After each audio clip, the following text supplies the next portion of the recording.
Bonjour à tous. Aujourd'hui nous retrouvons Victor Dédage pour nous parler de l'affaire Assange. Donc Victor, tu es informaticien et journaliste citoyen. Donc tu es administrateur du site d'information alternative Le Grand Soir. Nous t'avons reçu récemment dans un café marxiste sur Cuba face au blocus états-unien. Mais aujourd'hui nous allons parler d'une autre de tes spécialités, l'affaire Assange, que tu suis de près depuis ses débuts en 2010.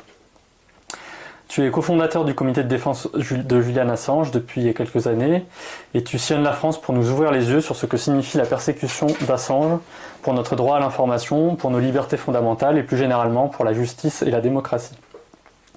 Donc aujourd'hui on a organisé cet entretien à l'occasion de la sortie du livre de Nils Melzer sur l'affaire Assange. Il a écrit ce livre qui revient un peu sur toute cette affaire qui est sorti en septembre 2022 aux éditions Critiques. Donc en fait, pour les personnes qui n'ont pas suivi de près l'affaire Assange, tout ce que vous croyez savoir sur cette affaire est probablement faux. Donc aujourd'hui, avec Victor, nous allons essayer d'y voir un peu plus clair dans cette histoire. De l'aveu même de la CIA, Assange et Wikileaks ont porté donc à la CIA le plus grand coup de son histoire. Est-ce que tu peux nous expliquer comment ils ont fait ? C'est ce qui leur a probablement valu d'ailleurs la haine des services de renseignement américains, qui sont connus pour être ceux qui freinent le plus pour tout abandon de charge contre Assange ou un aménagement des peines. Ça date de 2017, probablement. Et en 2017, un lanceur d'alerte, classiquement, ça commence par un lanceur d'alerte avec Wikileaks. Wikileaks, rappelons-le, ne hack pas, ne pirate pas. C'est pas eux qui vont pénétrer les systèmes, on leur offre. Et un lanceur d'alerte de la CIA leur a fourni un dossier que Wikileaks baptisera Vault 7, coffre-fort 7, qui est en fait la description des outils d'espionnage cybernétique de la CIA. En gros, c'est comment la CIA réussit à vous espionner à partir de votre téléphone portable même éteint. Comment la CIA réussit ou réussissait de vous espionner à partir de votre téléviseur, si c'était un téléviseur récent, même éteint. Et même, paraît-il, comment prendre le contrôle des voitures modernes dans le style, accélérer et tourner le volant contre un arbre si l'envie leur en prenait. C'est ces outils-là, d'ailleurs, qui leur servaient joyeusement à espionner les dirigeants occidentaux, le président français, le chancelier allemand, etc., etc. Mais ça, on doutait qu'ils existaient, mais on ne savait pas qu'ils existaient. C'est toujours pareil, hein, souvent on nous répond Wikileaks, ah ouais, qu'est-ce qu'ils ont révélé ? D'abord, ils ont révélé des choses, mais aussi ils ont prouvé des choses qu'on supputait, ce qui est déjà important. D'accord ? À moi, par exemple, personne ne m'a révélé que les Américains mentaient dans ce qu'ils racontaient sur la guerre en Irak. Je les prends comme des menteurs, ils mentent comme des arracheurs des dents, et je les prends pour des menteurs professionnels. Donc, pour moi, toute déclaration d'un responsable politique américain est de facto un mensonge. Wikileaks, en ce qui me concerne, a apporté la preuve. Donc on supputait que la CIA pouvait le faire, à Wikileaks on apporte la preuve. Et je pense que c'est effectivement, comme tu l'as dit, que c'est le plus gros coup, et c'est pas nous qui le fermons, c'est le directeur de la CIA de l'époque, le plus gros coup jamais porté contre la CIA. Cela dit, il ne faut pas oublier non plus Philippe Hadji dans les années 70, qui a sorti un livre, ancien agent de la CIA, qui a travaillé, qui a été révolté par ce qu'il a vu et qui a sorti un bouquin qui a dénoncé les méthodes de la CIA et a même balancé pas mal de noms d'agents de la CIA, ce qui lui a valu lui aussi d'avoir un prix sur sa tête. Mais bon, c'est un beau coup que Wikileaks a porté contre la CIA, effectivement. Et alors comment ils ont fait ? Quel était leur modèle de fonctionnement ? Le modèle de fonctionnement de Wikileaks, il est unique, il n'y en a pas 36 000. Hein. C'est un site qui garantit l'anonymat des lanceurs d'alerte. Donc le personnage, la personne qui, à partir de son bureau ou de chez elle, va savoir, puisqu'une des caractéristiques de Wikileaks, c'est qu'on ne sait pas d'où la personne se connecte, on ne peut pas retracer la connexion, se connecte et transmet les données, transmet les fichiers qui lui semblent utiles. Derrière, il y a un travail de validation de la part de Wikileaks, parce que pas évident de valider des documents transmis par des anonymes. L'authentification ? Oui, l'authentification, de savoir si c'est vrai ce qu'on nous raconte, si c'est quelqu'un qui essaie de nous ridiculiser, etc.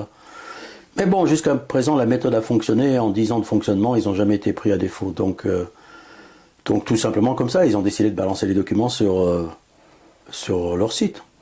Alors que d'autres auraient probablement publié les bonnes feuilles ou des choses comme ça. Mais ça, c'est Wikileaks.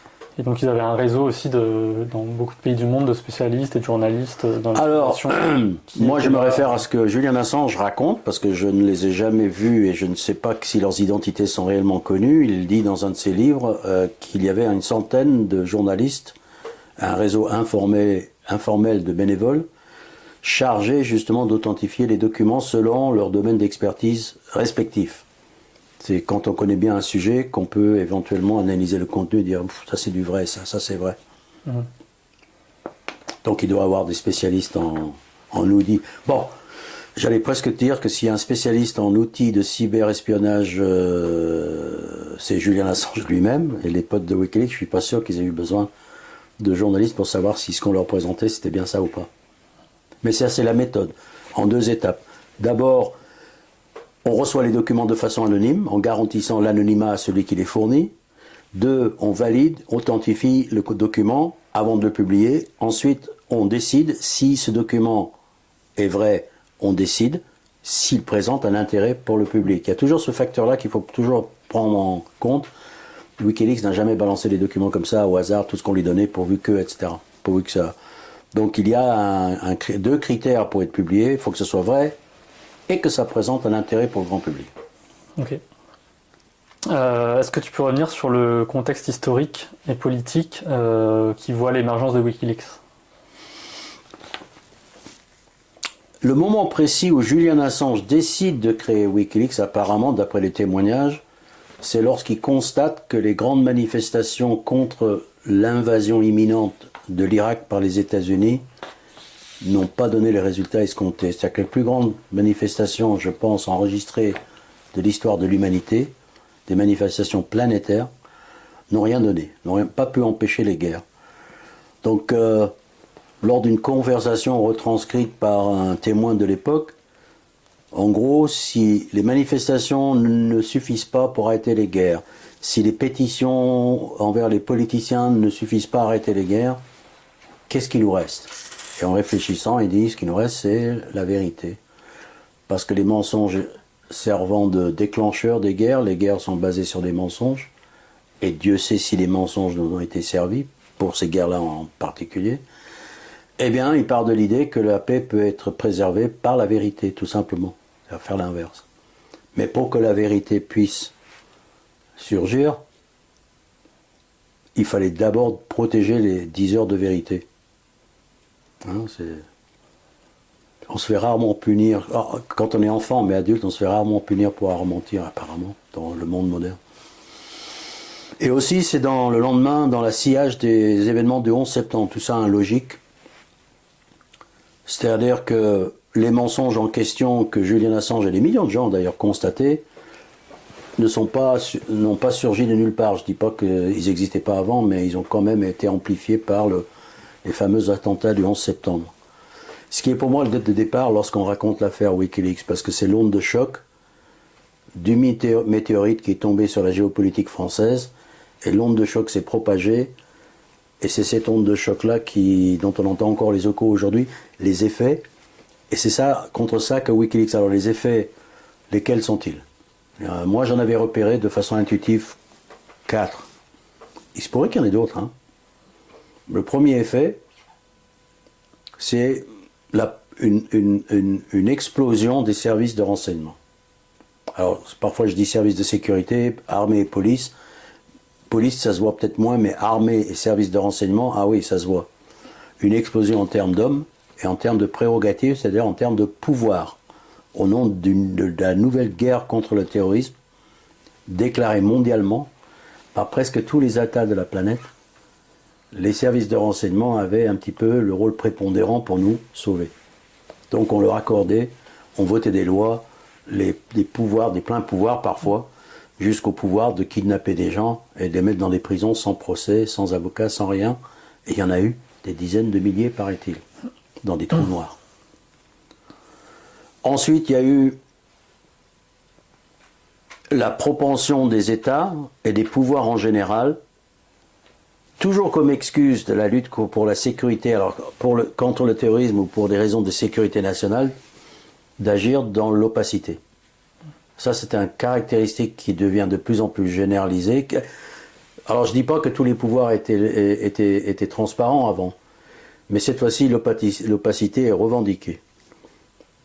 C'est-à-dire que c'est devenu une mode de gouvernance. À titre d'exemple, je prends toujours le même parce que c'est le plus proche, mais je crois qu'on pourrait le remettre à jour. Quand le président de la République se réunit dans un conseil de guerre tous les mardis pour combattre un virus. Enfin, c'est une question de santé. J'ai toujours pas compris, j'ai toujours pas trouvé une seule personne qui m'explique le pourquoi du comment se réunir en conseil de guerre, à moins d'avoir quelque chose à se reprocher. Mais c'est même pas certain.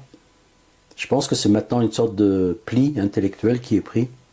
On va se réunir pour prendre des grandes décisions, donc il me semble que les grandes décisions doivent se prendre plutôt en public et plutôt avec le débat que comme ça. On a vu aussi plus récemment, le président de la République française, pour garder un exemple local, si je ne m'abuse, si j'ai bien suivi les informations, qui s'est réuni avec une dizaine de rédacteurs en chef des grands médias à huis clos. Qu'est-ce qu'ils pouvaient se dire à huis clos? Pourquoi ils se sont rencontrés à huis clos? Pourquoi les journalistes ont accepté que ce soit un huis clos? C'est pour donner des consignes, c'est pour parler de la pluie et du beau temps, c'est quoi exactement? Cette propension est devenue de plus en plus générale et revendiquée, on dirait que c'est normal. Donc, l'opacité des pouvoirs. Donc, renforcement des pouvoirs des services de renseignement et de la police et de l'armée. Opacité du pouvoir. Ensuite, on a l'absence de compte à rendre, c'est-à-dire l'impunité. L'impunité devient une règle aussi. Et bon, ça n'a pas commencé non plus, mais quand même, les attentats du 11 septembre 2001, la plus grande faillite de sécurité de l'histoire des États-Unis, n'a pas donné lieu à une seule punition. T'imagines? N'a pas donné, alors qu'il y a eu des gens qui ont admis avoir menti plus tard, pour les guerres par exemple, les gens qui ont admis avoir menti, ou qu'on a prouvé qu'ils ont menti pour la guerre, il leur est rien arrivé, ils sont toujours en train de se balader, etc. Pour une guerre, c'est ce qui est une des choses les plus graves qu'on puisse commettre, c'est de provoquer une guerre non déclarée. Donc l'impunité devient la règle en fait, et de plus en plus difficile, les criminels de guerre, on en parle beaucoup, ouais, c'est payé, etc. Mais quand il s'agit de choper les vrais criminels de guerre et leur faire payer, on a vu Balthazar Garçon tenter avec Pinochet à Londres. Résultat des courses, les Anglais ils ont laissé repartir Pinochet après avoir reçu et traité comme un roi dans un palais, dans un hôtel 4 étoiles à Londres. On reviendra sur des parallèles et les comparaisons avec l'affaire Pinochet. Et enfin, le quatrième phénomène, c'était le journalisme embarqué.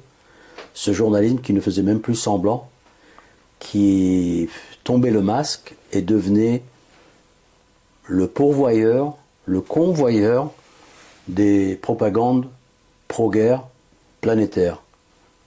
Je me souviens il montrait des plans d'Al-Qaïda dans les montagnes d'Afghanistan, des bases souterraines de plusieurs étages avec des ascenseurs et tout. Il manquait plus que le plateau lance-missiles. C'était complètement inventé. Al-Qaïda n'avait rien de tel, mais des villes, comme un vilain d'un film de James Bond, tu sais, ou le repère de Batman. Il vient en russe. Ouais, c'est que tu voyais des plans sophistiqués, des trucs ils racontaient que l'Irak avait la 4e armée du monde, histoire de dire qu'on s'attaque à un vrai ennemi, en fait, que c'était une armée de carton. Ils nous ont raconté que le Mollah Omar et Ben Laden s'étaient enfuis de Kandahar, entourés par les soldats américains. Les 2 hommes les plus recherchés au monde s'étaient enfuis en mobilette, à travers le désert afghan. Si on reprenait chronologiquement ce qui se racontait à l'époque, je crois qu'aujourd'hui, même la jeune n'en croirait pas leurs yeux ou leurs oreilles. Tellement c'en était absurde. Et le comportement des journalistes, moi je me souviens des journalistes américains qui étaient aux avant-postes de cette campagne, qui s'extasiaient de la beauté des missiles qui décollaient des bateaux américains en direction de Bagdad. Qu'il y avait de la poésie. Je rappelle que Bagdad a été rasé, parce que les Américains font des guerres comme ça, et toutes les infrastructures de l'Irak ont été démolies en quelques jours. Ouais. Donc voilà le phénomène de base. Devant ce constat, et ce qu'on appellerait les ingrédients du cocktail, le cocktail parfait pour la catastrophe, c'est-à-dire plus de pouvoir, plus d'opacité, moins de comptes à rendre, et plus de contre-pouvoir dans la presse. Donc en gros, tu es dans une situation où tu as le droit de faire ce que tu veux, tu as le droit de cacher ce que tu fais, tu ne seras pas puni pour ce que tu fais, et il n'y aura personne pour te le reprocher. Donc c'est le cocktail parfait pour tous les abus. Et c'est ce constat-là que fait Julian Assange pour dire il y a un truc qui ne va pas. Donc on va compter sur les héros anonymes des temps modernes. Il y en a forcément, statistiquement, la probabilité joue en ma faveur, dit-il. Plus ces services deviennent larges, et plus la probabilité qu'il y ait des lanceurs d'alerte s'accroît. En gros, il explique qu'ils sont en train d'embaucher les auteurs ou les graines de leur propre chute, quoi, de leur propre déchéance. Il est un petit peu optimiste. Et donc, il va créer Wikileaks, comptant sur le côté anonymat. Alors, l'anonymité garantie, on ne peut pas choper les lanceurs d'alerte, ça c'est déjà pas mal. Le fait qu'on ne puisse pas les choper, ça leur donne plus de courage. Parce qu'avant Wikileaks, un lanceur d'alerte était fondamentalement un martyr. Soit il perdait sa carrière, c'est le meilleur des cas, soit il perdait sa vie, ça c'est le pire des cas. Avec l'anonymat, il peut non seulement trouver en lui-même le courage de dénoncer, mais il peut aussi continuer à le faire. Puisqu'il ne peut pas être attrapé. Ce qui fait que, et j'insiste là-dessus, et je le dis à chaque fois, ça fait des années que je le répète, s'il n'y a qu'une phrase à retenir de l'histoire de Wikileaks, si vous deviez oublier tout, gardez celle-ci, c'est que ce modèle que Julian Assange propose et qui débaroule sur la scène internationale, qui a l'air simple, et qui est simple dans son principe, hyper compliqué sur le plan technique, ce modèle-là présente un danger existentiel pour tous les pouvoirs corrompus. Et il y en a encore parfois qui me regardent comme ça en clignant des yeux et qui se disent mais je comprends pas.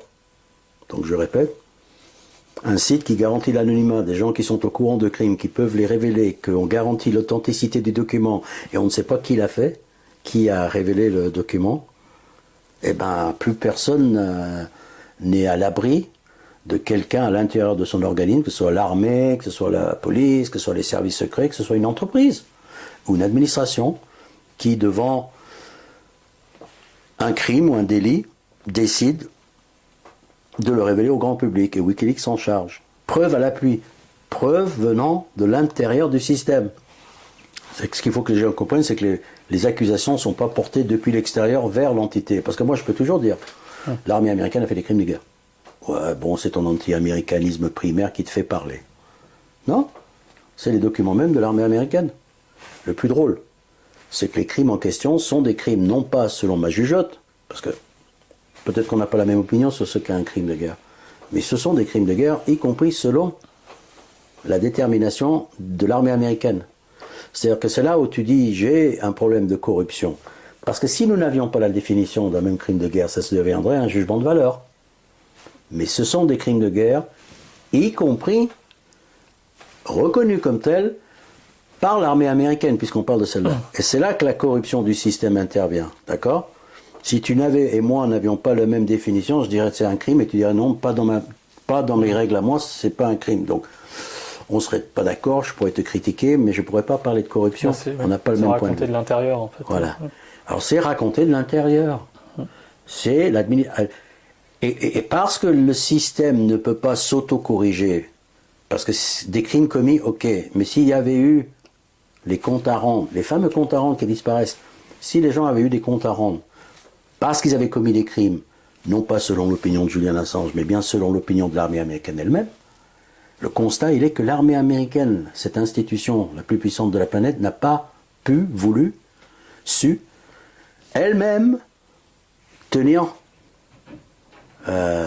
ses soldats en rang. C'est là où il y a la corruption. Parce qu'il n'y avait pas de compte à rendre, parce qu'il n'y avait pas de machin, parce qu'il n'y avait pas de compte pouvoir, parce que tout le monde, etc. Donc d'un seul coup, le système devient et les crimes se démultiplient. Ça a tout révélé au grand jour. En parlant justement de ces guerres, de ces crimes, de tortures qui ont pu être commises par l'armée américaine, mais aussi par plein d'autres institutions corrompues dans le monde. On parle de l'armée américaine parce que c'est l'exemple le plus facile et le plus illustratif. C'est les principaux. Est-ce que tu peux nous dire qu'est-ce qu'Assange a permis de révéler, par exemple, comme crime, comme guerre, comme... Écoute, les tortures à Abu Ghraib déjà, le manuel de torture de Guantanamo, Ça, c'est pour les cochonneries. Les outils cybernetiques de la CIA. Les emails d'Hillary Clinton, j'aime beaucoup personnellement, et je le remercie de l'avoir fait, parce qu'on reviendra dessus peut-être. Moi, personnellement, j'oublie pas que une des grandes campagnes qu'il y a eu en France, les accords commerciaux transatlantiques, transpacifiques. On était dans une situation où on ne savait pas, nous ne savions pas, que nos gouvernants, dans le cadre de l'opacité assumée, étaient en train de négocier des énormes contrats, accords commerciaux, libéraux évidemment. Donc là, tu parles du TAFTA, par exemple. TAFTA, TCPP, TCPP, il y a des initiales, ouais. Je m'en souviens plus, mais je me souviens que les accords de libre-échange, les accords de libre-échange transpacifiques, transatlantiques. C'est Wikileaks qui les a révélés, les pages de ces documents-là. Je veux dire qu'il faut leur rendre un certain hommage, sinon on n'aurait pas su ce qu'il y avait dedans. Je vois qu'il y avait aussi l'AMI, un accord sur la propriété intellectuelle qui allait tuer la notion même de propriété intellectuelle, parce que pour les Américains, il n'y a pas de propriété intellectuelle si c'est pas la leur, en gros. Tu parlais aussi tout à l'heure de déversement illégal de déchets toxiques. C'est même des choses comme ça contre l'environnement qui ont pu être révélées. En fait, sur des millions de documents, il faudrait passer du temps dessus et les gens se mémorisent ceux qui portent sur des sujets qui les intéressent le plus. Donc moi, la géopolitique, les États-Unis, etc. Mais effectivement, déversement, le comportement de certaines compagnies pétrolières, de déversement toxique qui avait été gardé secret. Il a fallu que Wikileaks arrive pour prouver que c'est bien bon, je vais pas citer le nom de la compagnie, je suis pas sûr, mais je crois que c'est Chevron, hein, je l'ai cité quand même. Avait effectué dans l'Amazonie, je crois que c'était. Donc il y avait aussi dans l'Afrique de l'Ouest, il me semble, dans les enclaves pétrolières de l'Afrique de l'Ouest. Ben, ils ont déclenché des révolutions de couleurs. Je veux dire, c'était une révélation de Wikileaks, les Cable Gates, qui a fait que la Tunisie a eu sa révolution de jasmin. Alors, on peut penser que le résultat n'était pas celui qu'on espérait. N'empêche que l'impact de Wikileaks s'est fait ressentir à travers le monde comme aucun média jusqu'à présent. Cela dit, on leur colle aussi beaucoup de fausses fake révélations et de légendes urbaines autour de Wikileaks. Alors ça, il faut se méfier comme de la peste. Comme c'est des gens qui aujourd'hui, depuis des années, notamment Assange, sont bâillonnés. Et quand ils sont pas bâillonnés, ils sont simplement ignorés. On les interviewe pas, on leur pose pas de questions, on les demande pas comment ça va. Donc on n'est pas forcément au courant, mais il y a beaucoup maintenant du coup de légendes urbaines qui circulent autour de Wikileaks. Faut se méfier. Il y a la légende urbaine par exemple qui dit que Wikileaks a balancé des documents en vrac sur Internet en révélant les noms. Alors ça c'est une légende urbaine qui circule dans la presse assez couramment, dont les origines viennent probablement du département d'État des États-Unis, mais à 2 reprises lors de procès on leur a demandé de donner des exemples. Si c'était vrai, ils ont été incapables de donner un seul exemple, mais ce qui n'empêche pas les journalistes de continuer.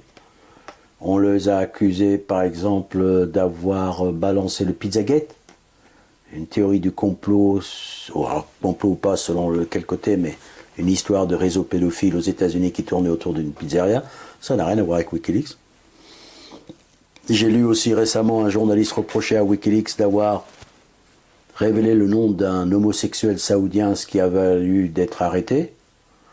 Bon, 5 minutes de recherche et tu découvres qu'en fait c'est exactement le contraire. L'homosexuel a été arrêté et Wikileaks a révélé son nom et a annoncé son arrestation. Lenin Moreno, le président de l'Équateur qui a fait expulser Assange de l'ambassade, juste avant, peu de temps avant l'expulsion d'Assange, un des arguments qu'il a employé, à part l'argument d'avoir accusé Assange d'étaler ses excréments sur les murs de l'ambassade, un des reproches qu'il a fait à Assange, c'est qu'Assange a révélé des documents prouvant la corruption du système Moreno. Du style, on l'héberge dans notre ambassade, il s'en prend à nous.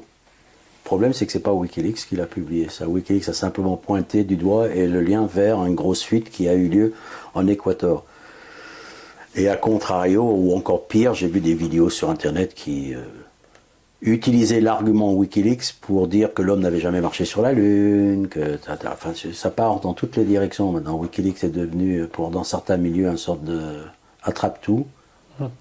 Donc il faut ramener les choses à leur juste mesure. Wikileaks est une organisation de journalistes, c'est une organisation de journalistes le plus primé du XXIe siècle, donc c'est pas pour rien qu'ils ont eu ces prix-là. C'est pas une organisation de hackers, c'est pas une organisation de pirates, c'est pas une organisation secrète. Le fait que vous ne connaissiez qu'Assange, adressez-vous aux médias, il n'y a pas qu'Assange.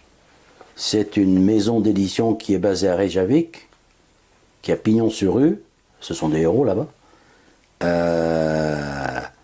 et qui est déclarée comme une entreprise de presse, point barre, et qui ont un site que Julian Assange a voulu appeler Wikileaks. Voilà, il n'y a rien de mystère, il n'y a pas de mystère, il n'y a pas de truc.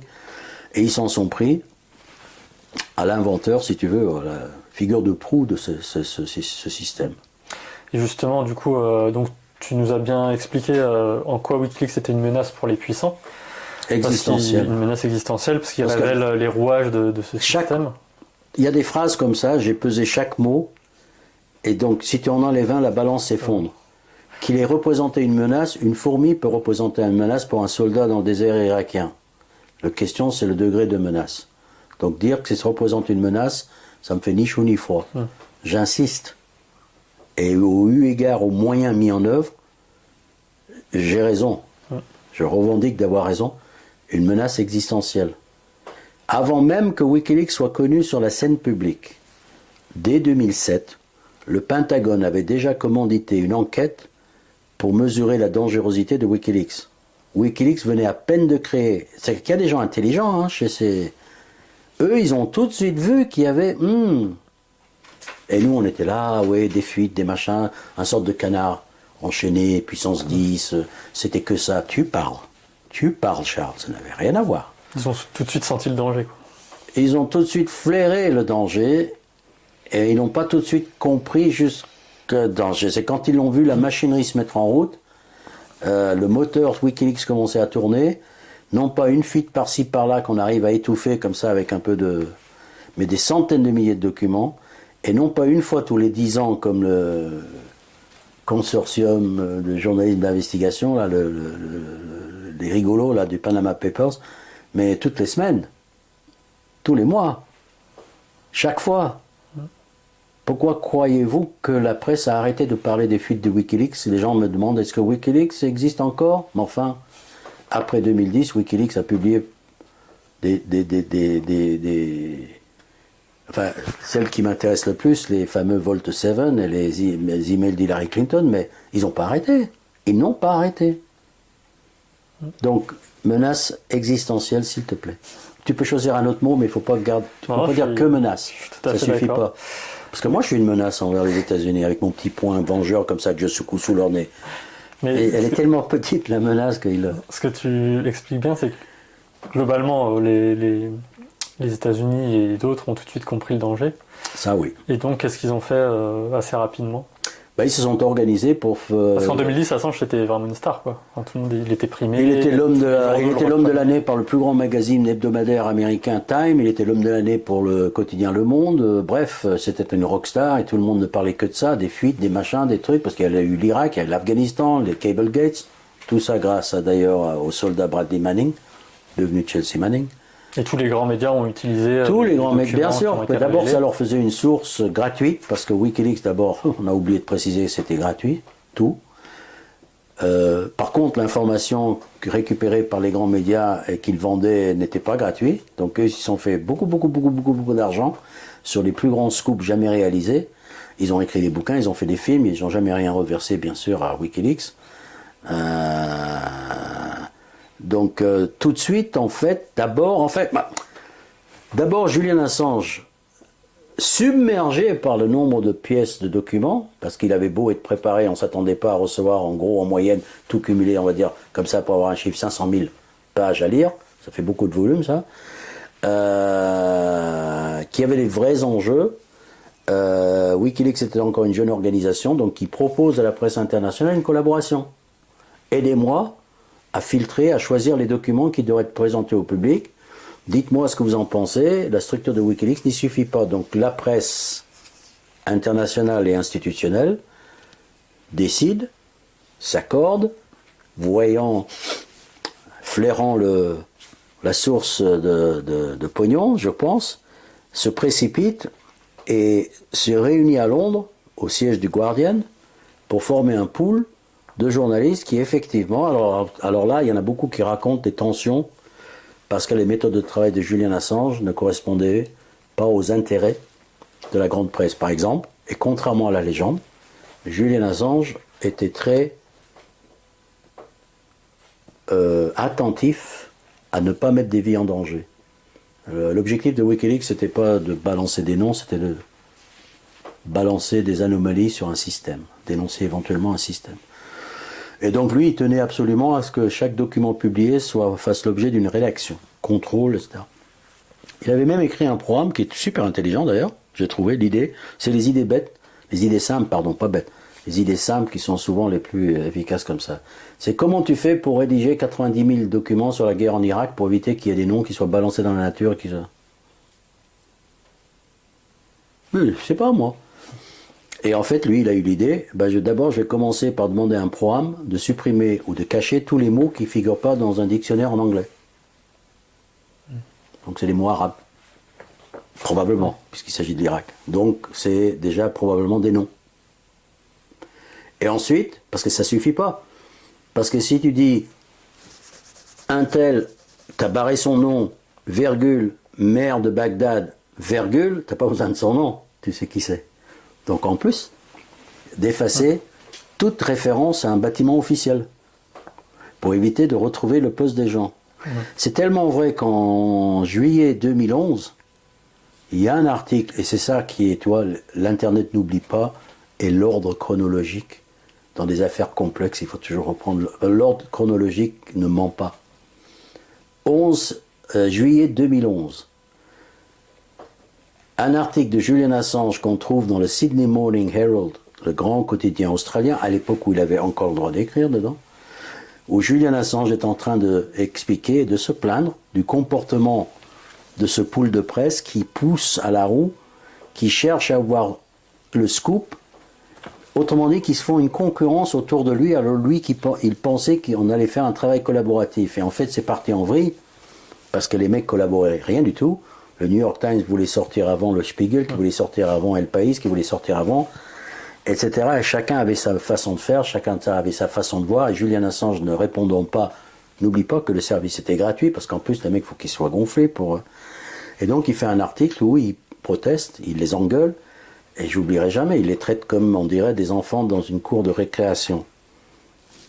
Il les remet à leur place, c'est pas comme ça qu'on travaille, on ne balance pas des documents comme ça dans le public, il y a des vies qui sont en jeu, qui pourraient être en jeu, etc., etc. Voilà la vraie histoire, que les journalistes les réécrivent après. Ah, ça c'est l'histoire dans l'histoire de Wikileaks, le rôle des médias. Il ne faudrait pas l'oublier, même si demain on m'a annoncé que Julian Assange était libre, je ferai d'abord la fête, je féliciterai sa famille et ses amis, je remercierai tout le groupe de solidarité, et ensuite j'essaierai de tous vous convaincre maintenant de vous pencher sur le rôle de la presse dans l'affaire Assange. Parce que c'est extrêmement révélateur, extrêmement embarrassant, et pas très optimiste pour l'avenir, soit dit en passant. Et quelle a été la stratégie des États-Unis en lien avec d'autres pays pour justement faire taire Assange? Et pourquoi? Alors, quel était leur enjeu de le faire taire? Il est coutume de dire que, un peu à Niels Melzer d'ailleurs qui le dit, il n'a jamais vu 4 puissances s'en prendre à un individu. Qui sont les 4 puissances dont il parle? La Suède, avec leur accusation de problèmes de délits sexuels ou crimes sexuels bidons. La Grande-Bretagne qui a servi de courroie de transmission de la demande d'extradition des États-Unis, l'Équateur qui a expulsé et les États-Unis. Mais le problème, c'est que pour moi, il y a un 5e interlocuteur, ici, dans ce 5e acteur dans cette affaire primordiale, à la limite. C'est la presse. Donc comment les États-Unis ont fait? Je vais te dire, ils avaient un plan Et on pourrait parler du plan, mais le plan n'aurait jamais réussi s'il n'y avait pas la complicité de la grande presse. D'accord? Parce que toutes les anomalies qu'ils ont concoctées, tous les mensonges qu'ils ont faits, les fameuses enquêtes, la fameuse délit affaires sexuelles suédoises, auraient pu être démontés très facilement si un seul journaliste s'était penché sur la question et est allé voir ce qui s'est passé réellement. Il aurait compris que le vrai délinquant dans cette affaire, c'est la procureure Mariani, qui a fait des faux en écriture, qui a monté toute cette affaire avec la bienveillance de la presse qui ne s'est pas posé plus de questions que ça. Donc comment ils l'ont fait? Ils ont fait ce qu'ils ont voulu, ça c'est sûr, mais comment ils ont réussi? Ah ça, maintenant il faut demander à la presse. Comment avez-vous réussi à faire oublier, à faire tomber dans un trou noir médiatique le journaliste le plus primé du XXIe siècle, le rockstar du XXIe siècle, le mec qui a inventé le journalisme 2.0, qui a été une menace existentielle? Comment vous avez réussi à l'oublier? Comment vous avez réussi à ne pas remarquer qu'un journaliste est enfermé dans une prison de haute sécurité en préventif? Ça n'a pas l'air de les déranger plus que ça. En dehors de toutes les opinions, et qu'on soit d'accord pas avec mon analyse, avec moi, avec mon analyse sur l'affaire Assange, force est de constater, la partie non débattable, c'est qu'il y a un journaliste dans une prison de haute sécurité à Londres, en isolement, en préventif, depuis 4 ans. Toutes les conditions là, c'est du jamais vu dans l'histoire de l'Occident. On n'a jamais mis quelqu'un en préventif dans une prison de haute sécurité. Je sais qu'il y en a peut-être des fact-checkers qui vont dire, oui, il y a eu un exemple, un mec qui est resté 6 mois. Ok. Un journaliste. Et ça les dérange pas plus que ça. Ça leur met pas plus, la puce à l'oreille que ça.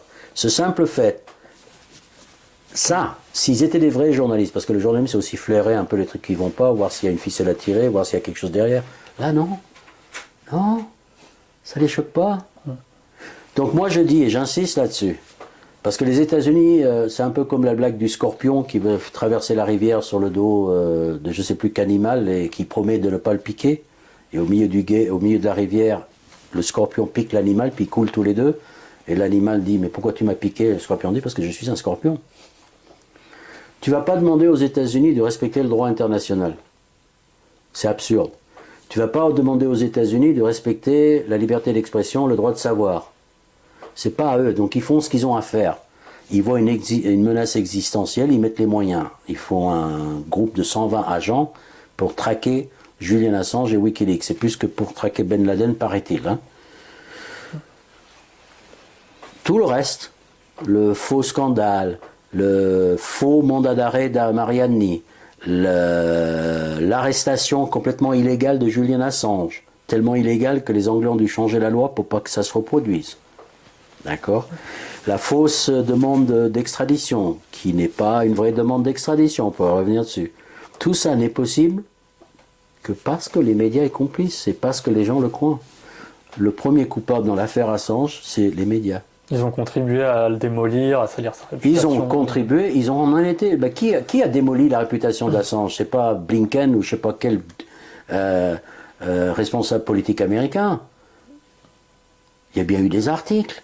Il y a bien eu les faux articles du Guardian, de Luke Harding, qui parlait que Assange a reçu la visite de Paul Manafort, le directeur de campagne d'Assange. On sait que c'est un article bidon, accompagné de plusieurs Russes. Il l'a publié en novembre 2018. Et c'est pas n'importe qui, Luke Harding. Luke Harding, c'est le rédacteur en chef du département investigation du Guardian. C'est pas n'importe qui. C'est pas je sais pas qui du gouvernement américain qui a accusé Assange d'être un étron. L'a écrit.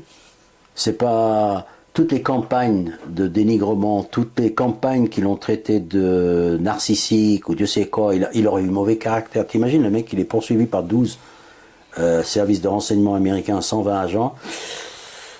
Ben, c'est pas la fête tous les jours avec lui. Ben non. Eh ben, tu sais quoi? Eh ben, mets-toi dans sa position et regardons combien de temps tu tiendrais, etc.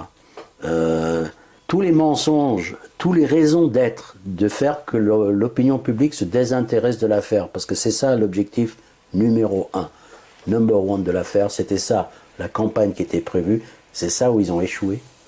C'est peut-être pour ça qu'ils hésitent, là on dirait qu'ils sont dans une... L'objectif de la campagne, c'était pas de dénigrer Assange, c'était qu'on l'oublie. Commençons par le dénigrement pour ce qu'on s'en désintéresse, et ensuite... Et un jour, le mec, ils allaient simplement le mettre dans un avion, l'emmener dans un supermax américain où il aurait passé le reste de sa vie et les gens auraient dit quel Wikileaks, quel Julian Assange. Eh bien, ça c'est raté. Ça c'est raté. Et il n'est pas aussi connu qu'on aimerait qu'il soit connu, mais je veux dire, l'alignement des ONG qui le défendent, qui est incroyable, tous les ONG le défendent, hein, il n'est pas seul Assange. Il ne faut pas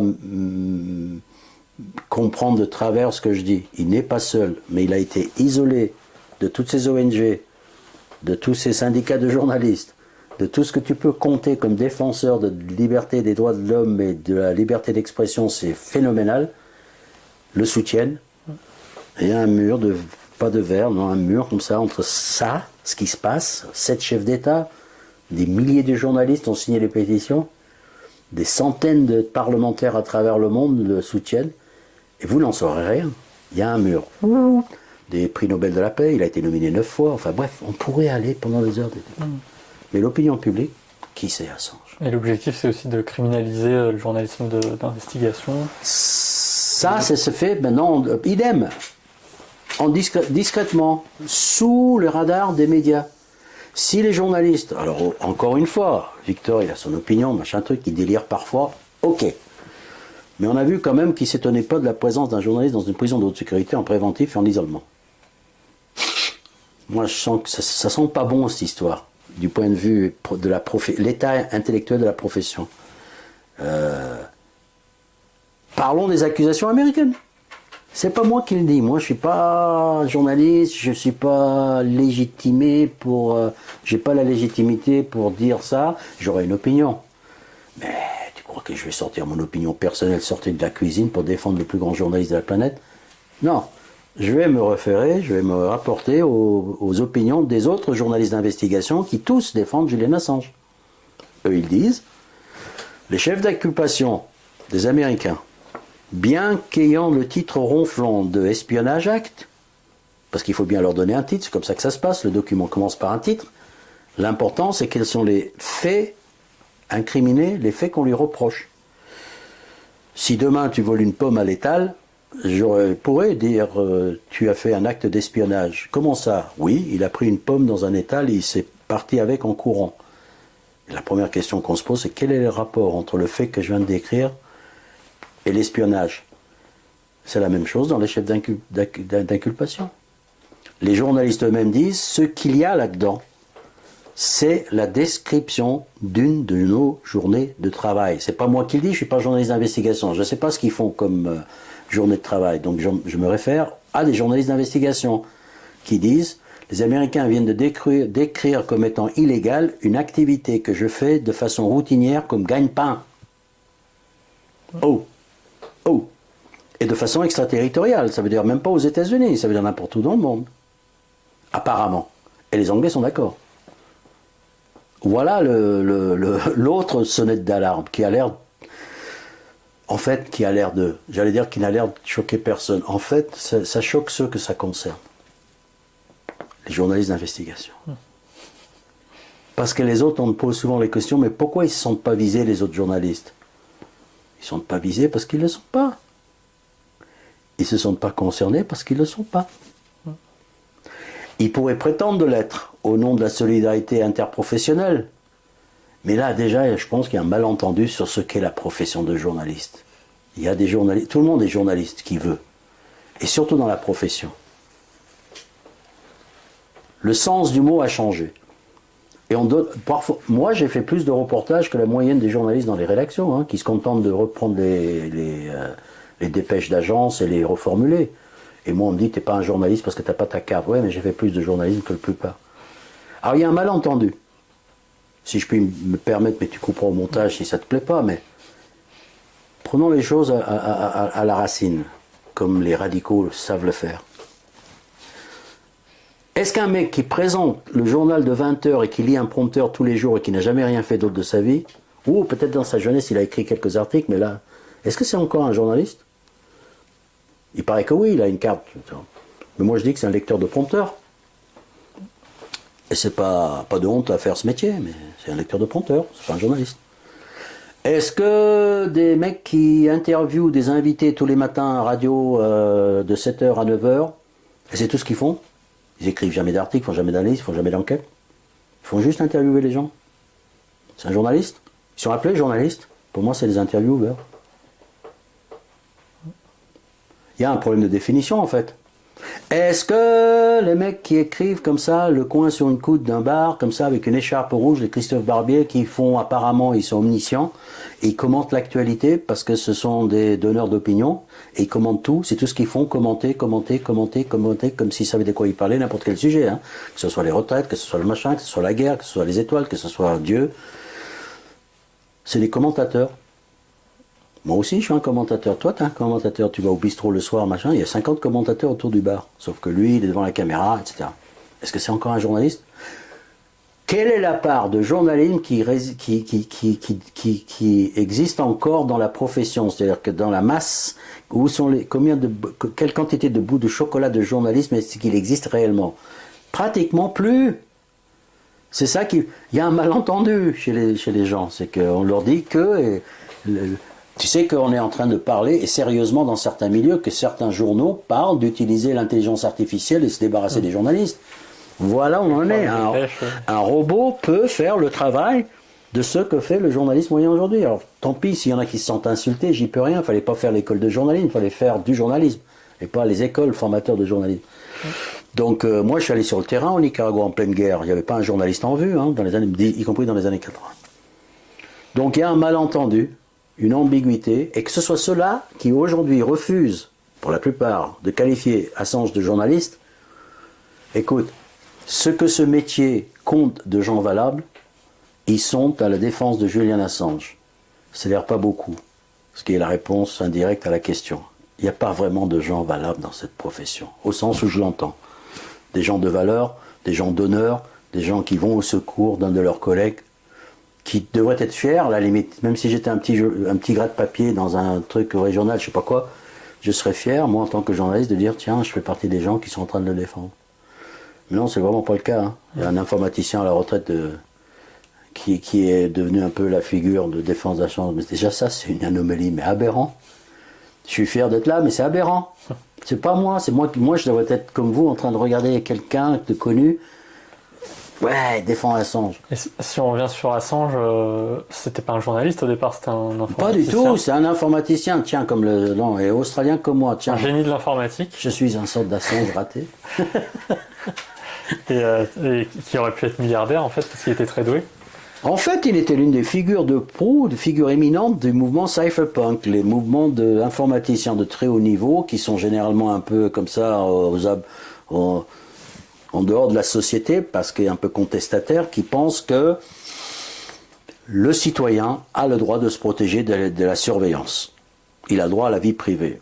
Et qu'à contrario, c'est à l'État d'être transparent. Et la situation actuelle, c'est plutôt l'inverse. Hein. Les pouvoirs sont de plus en plus opaques et nos vies sont de plus en plus transparentes.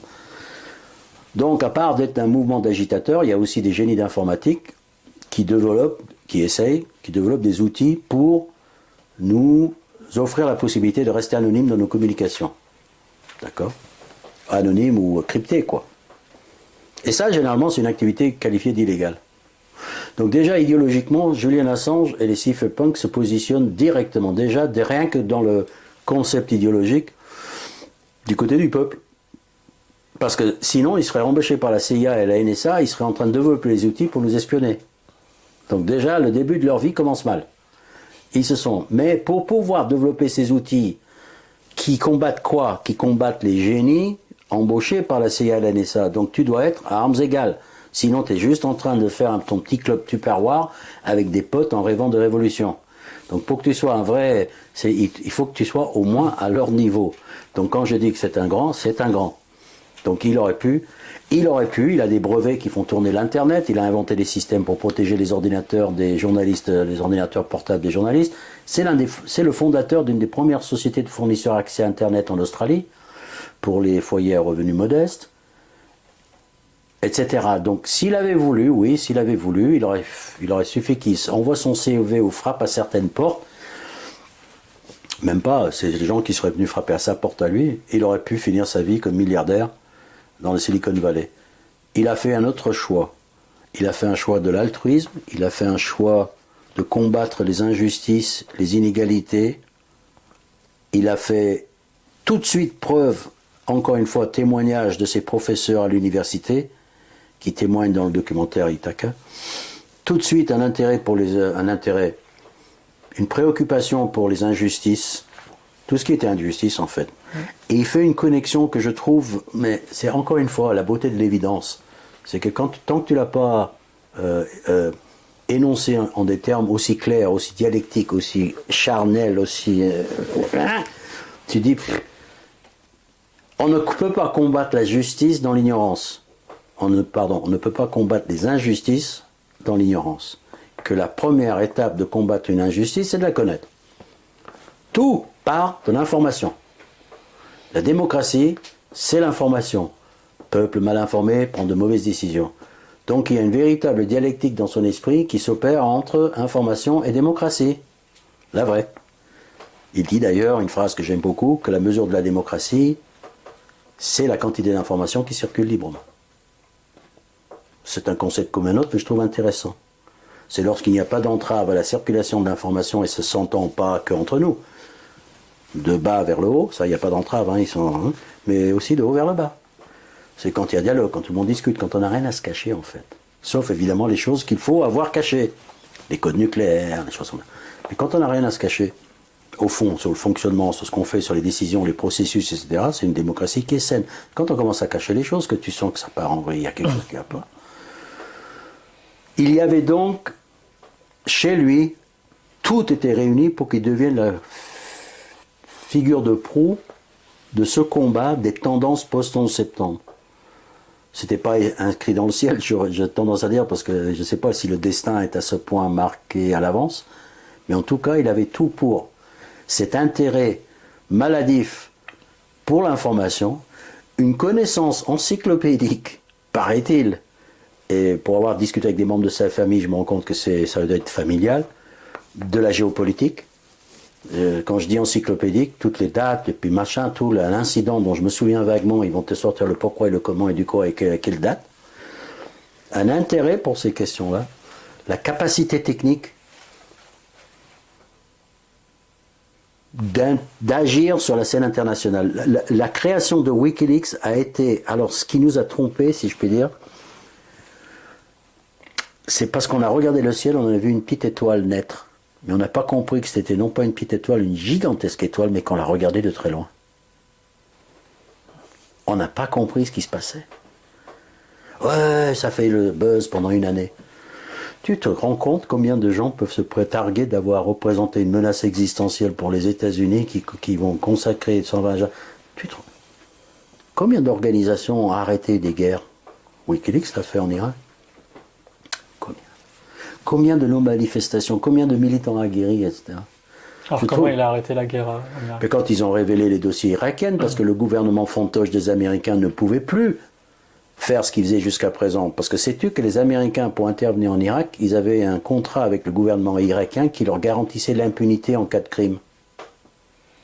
C'est pour dire si les Américains ils ont la conscience tranquille. Ils arrivent, ils demandent. Donc un soldat américain avait la garantie du gouvernement irakien qu'il avait l'impunité.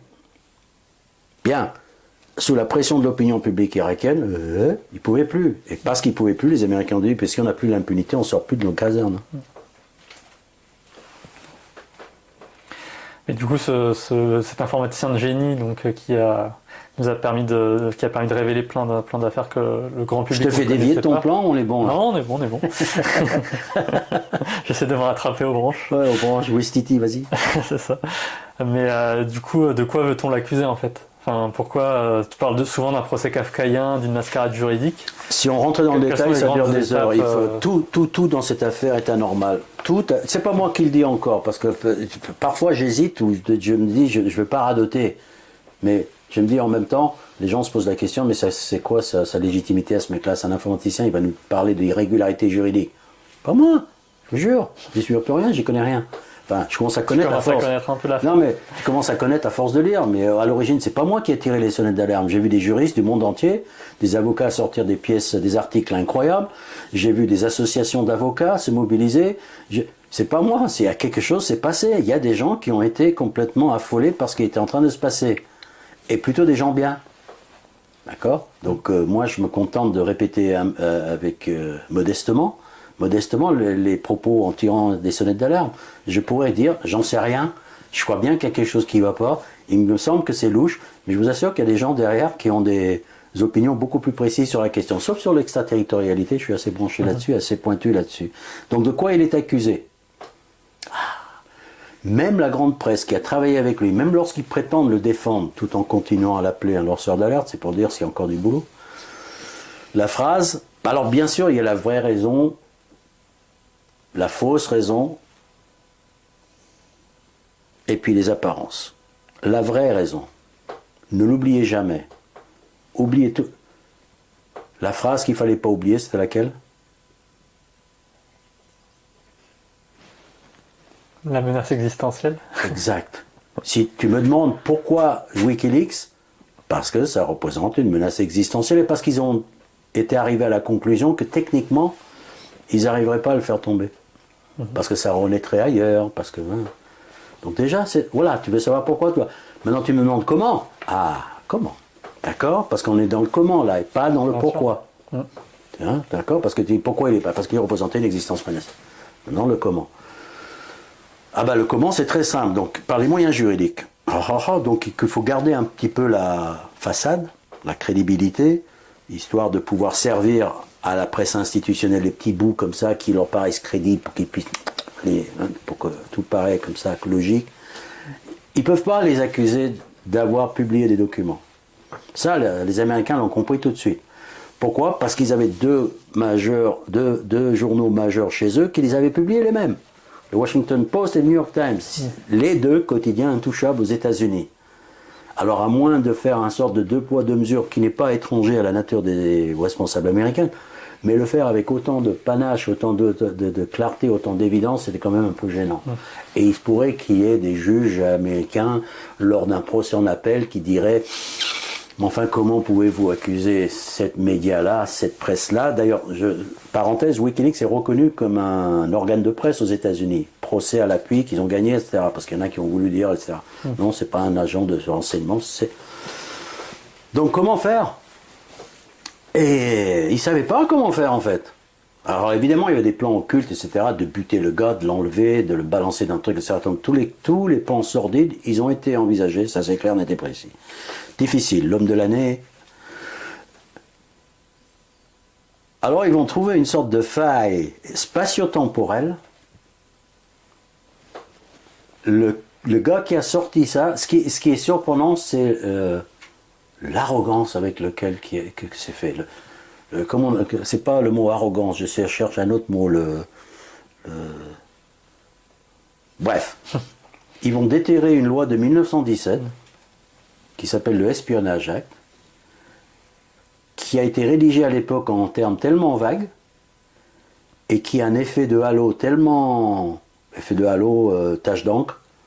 Si toi t'es coupable, les mecs qui t'ont aidé sont coupables, ceux qui leur ont apporté le petit déjeuner au lit ce matin sont coupables, ceux qui ont fait la vaisselle après sont coupables, et aussi celui qui t'a ouvert la porte ce matin, ils sont complices. Voilà, ça... Et c'est une loi, parce que disons les choses jusqu'au bout, c'est là l'ironie de la situation. C'est une loi qui punit la détention de documents. Pas la publication. Ou pas que. Qui compris unique aussi la détention.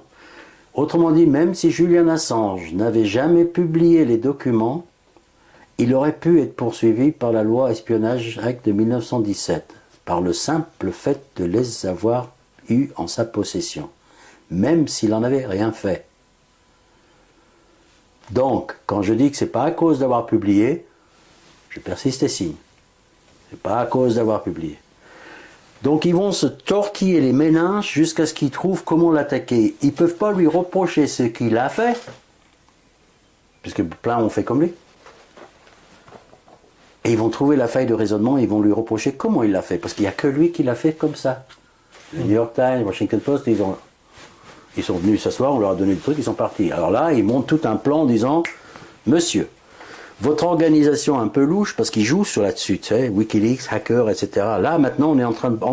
Encore les médias Parce que combien de gens croient que c'est une organisation de presse? La maison mère s'appelle Sunshine Press, 9 membres du conseil d'administration basés à Reykjavik. C'est pas une organisation secrète, c'est pas des hackers, c'est pas leur métier, c'est des journalistes. Mais ils laissent planer l'ambiguïté. Donc, Julian Assange se serait débrouillé à plusieurs reprises d'avoir fait 2 choses. 1, tenter de pirater un ordinateur. Wink, wink. C'est un ancien pirate. C'est plus fort que lui, il peut pas recommencer, il peut pas s'empêcher de recommencer. Pas du tout son métier, aucun intérêt pour le faire. Et quand même, wink, wink. Ça, c'est bon pour les journalistes et c'est bon pour l'opinion publique. Un ordinateur qui se trouve où, d'ailleurs, c'est très rigolo parce que les États-Unis portent plainte contre un journaliste pour tentative de pénétration d'un ordinateur. Tu penserais que l'ordinateur se trouve où? Aux États-Unis. Non. C'est même pas un ordinateur qui se trouve aux États-Unis, c'est un ordinateur qui se trouve en Islande. Et l'Islande n'a rien contre Julian Assange. Non, mais l'extraterritorialité, elle fait comme ça, boum boum, elle rebondit sur le blanc, elle fait le tour de la planète. Et ils vont lui reprocher, s'il avait fait un truc en Mongolie intérieure, ils lui reprochaient d'avoir... il porterait plainte pour lui, ça lui ferait 10 ans de plus pour un truc en Mongolie intérieure. Bon. Et cet témoignage, cette accusation, s'appuie sur le témoignage d'un sociopathe avéré, séjour psychiatrique, pédophile condamné multirécidiviste, un de ses victimes s'est suicidé, et un escroc notoire, Siggy Thordarson. Le mec, sa spécialité, c'était d'arnaquer les entreprises en faillite. Mais il était tellement psychopathe et arnaqueur qu'il a même réussi à arnaquer ses propres avocats en imitant leur signature. Donc le mec, lui, il ne peut pas s'en empêcher. Il se trouve que Siggy Thordarson, un jour, réussit à se faire prendre en photo, en selfie avec Assange. En Islande, le siège, rappelez-vous, de Wikileaks, c'est à Reykjavik, donc Assange est souvent à Reykjavik. Et il veut absolument bosser pour Wikileaks, mais Assange ne le sent pas, n'en veut pas. Le mec fait semblant de récolter de l'argent dans la rue, où Wikileaks sont des héros à Reykjavik, récolte ou vole à Wikileaks 20 000 $, 40 000 $, une somme comme ça, il y a même un procès entre eux. Le mec n'est pas informaticien du tout, n'y connaît rien. Va savoir pourquoi le FBI s'appuie sur lui, va le chercher, lui offre de l'argent, vont en avion aller le chercher, le ramener chez eux pour l'interviewer. C'est Siggy Thordarson. Est-ce que tu peux nous témoigner contre... Et le mec va dire, ah ouais, il témoigne la chose suivante.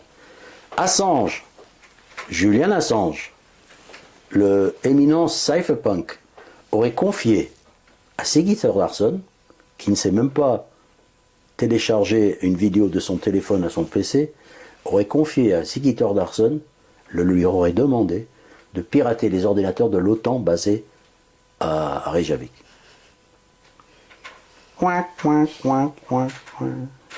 Personne ne rigole. Hein. Aux États-Unis, ils savent, enfin, on avait, ils savent que ça. Peu importe.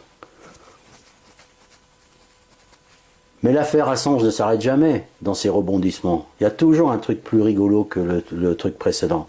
C'est lorsque le même Siggy Thordarson, en juin 2021, rattrapé par un journaliste, parce qu'il était en fuite, puisque c'est un arnaqueur, un escroc, donne une interview, et lors de cette interview, il parle d'Assange, et qui Siggy Thordarson, pour une raison inconnue aux mortels que nous sommes, décide de dire au journaliste qu'il avait menti.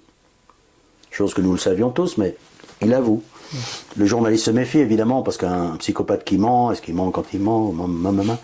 Et Siggy Thordarson lui file les documents, les preuves. Et le journaliste islandais va écrire un article. Le témoin clé, le témoin principal des accusations contre Julian Assange admet avoir menti. D'ailleurs, il est mis lui-même en prison maintenant, Siggy Thordarson, depuis septembre 21 dans une prison de haute sécurité. L'ironie. Cette information factuelle, qui est un rebondissement, a été totalement ignorée de toute la presse. Encore une fois, tu me demandes le rôle, mais elle est essentielle. Ne pas dire que le témoin principal, alors principal c'est une façon polie de parler, le seul témoin des États-Unis contre Julian Assange, avoué avoir menti, preuve à l'appui, et ce depuis juin 2021. Le dossier de ce point de vue-là de l'accusation est vide. Ce qui explique peut-être pourquoi les Américains ne sont pas pressés de ramener Julian Assange aux États-Unis, parce que ramener aux États-Unis, il va falloir qu'ils prouvent. Et là, on a la preuve qu'ils ont le dossier vide sur ce plan-là. Autre chef d'accusation, c'est que lui, il a tenté ou il a été accusé d'espionnage. Alors l'espionnage, ça veut dire quoi? Moi, je demande aux gens d'arrêter de 30 secondes et de réfléchir. J'en ai vu, moi, des films d'espionnage. T'en connais combien de films d'espionnage où le mec, l'espion, il vole et le lendemain, il publie publiquement en disant c'est moi qui l'ai eu ce document? C'est quoi ces espions? Depuis quand un espion donne au public en disant qui il est? C'est moi. Du point de vue, je sais pas comment dire, j'allais dire, du point de vue professionnel, c'est une faute grave ce qu'ils ont commis si c'était des espions.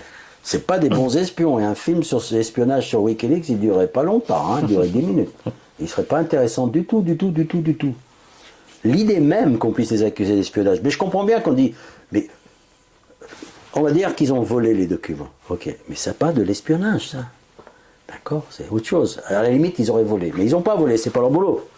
Donc comment ils ont arrivé à glisser, sinon avec la complaisance de la presse, qui ne explique à personne, qui n'ont même pas lu les chefs d'accusation, qui ne savent même pas de quoi ils parlent. Comment est-ce qu'on peut accuser Julian Assange d'être un espion? Est-ce que le terme a encore... Et depuis quand est-ce qu'on arrête des espions étrangers? Tu sais, mine de rien, je vais dire un truc qui est drôle, mais tout le monde s'espionne sur tout le monde, on est d'accord. Est-ce que tu te rends compte qu'avec l'accusation d'espionnage extraterritorial, potentiellement, les États-Unis pourraient faire arrêter n'importe quel agent de la DGSE française? Bien sûr. Et demander son extradition? Oui, c'est absurde. Pour les mêmes raisons. Bien sûr. Ouais. Vous m'avez espionné à distance, même s'il n'a jamais mis les pieds aux États-Unis, c'est le cas d'Assange.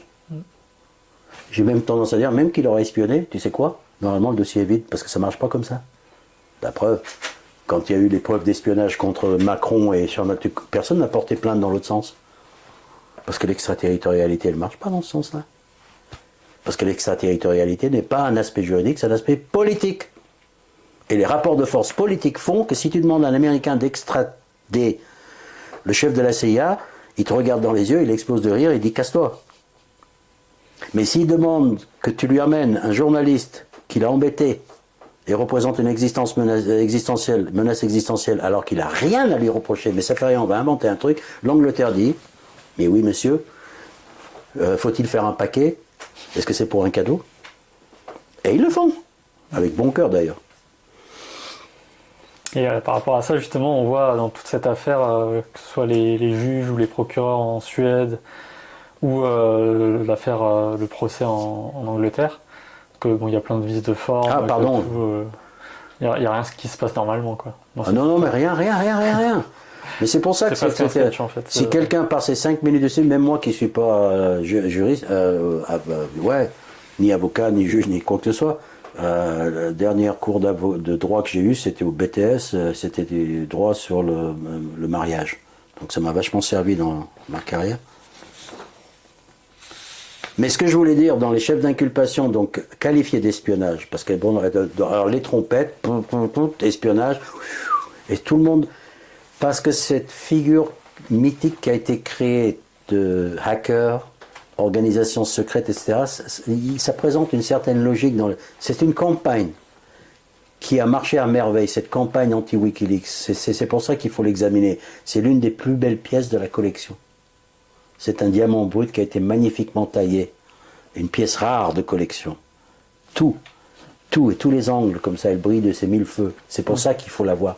À quel point ils ont pu rouler dans la farine, y compris des vétérans de l'information alternative. Parce qu'on pourrait parler des médias alternatifs dans cette affaire. Donc, ils ont parlé d'espionnage. Et ils font que décrire les journées de travail. Un des charges d'inculpation, chef d'inculpation qui peut valoir théoriquement 10 années de prison à Julian Assange, se résume à ceci. Un échange entre lui, supposez lui, on n'est même pas sûr que c'est lui, et Bradley Manning. Bradley Manning qui n'a jamais avoué avoir eu affaire à Julian Assange. Hein. Attention, hein, elle s'est tapée 1 an de prison supplémentaire parce qu'elle refuse de témoigner contre lui et de donner son nom.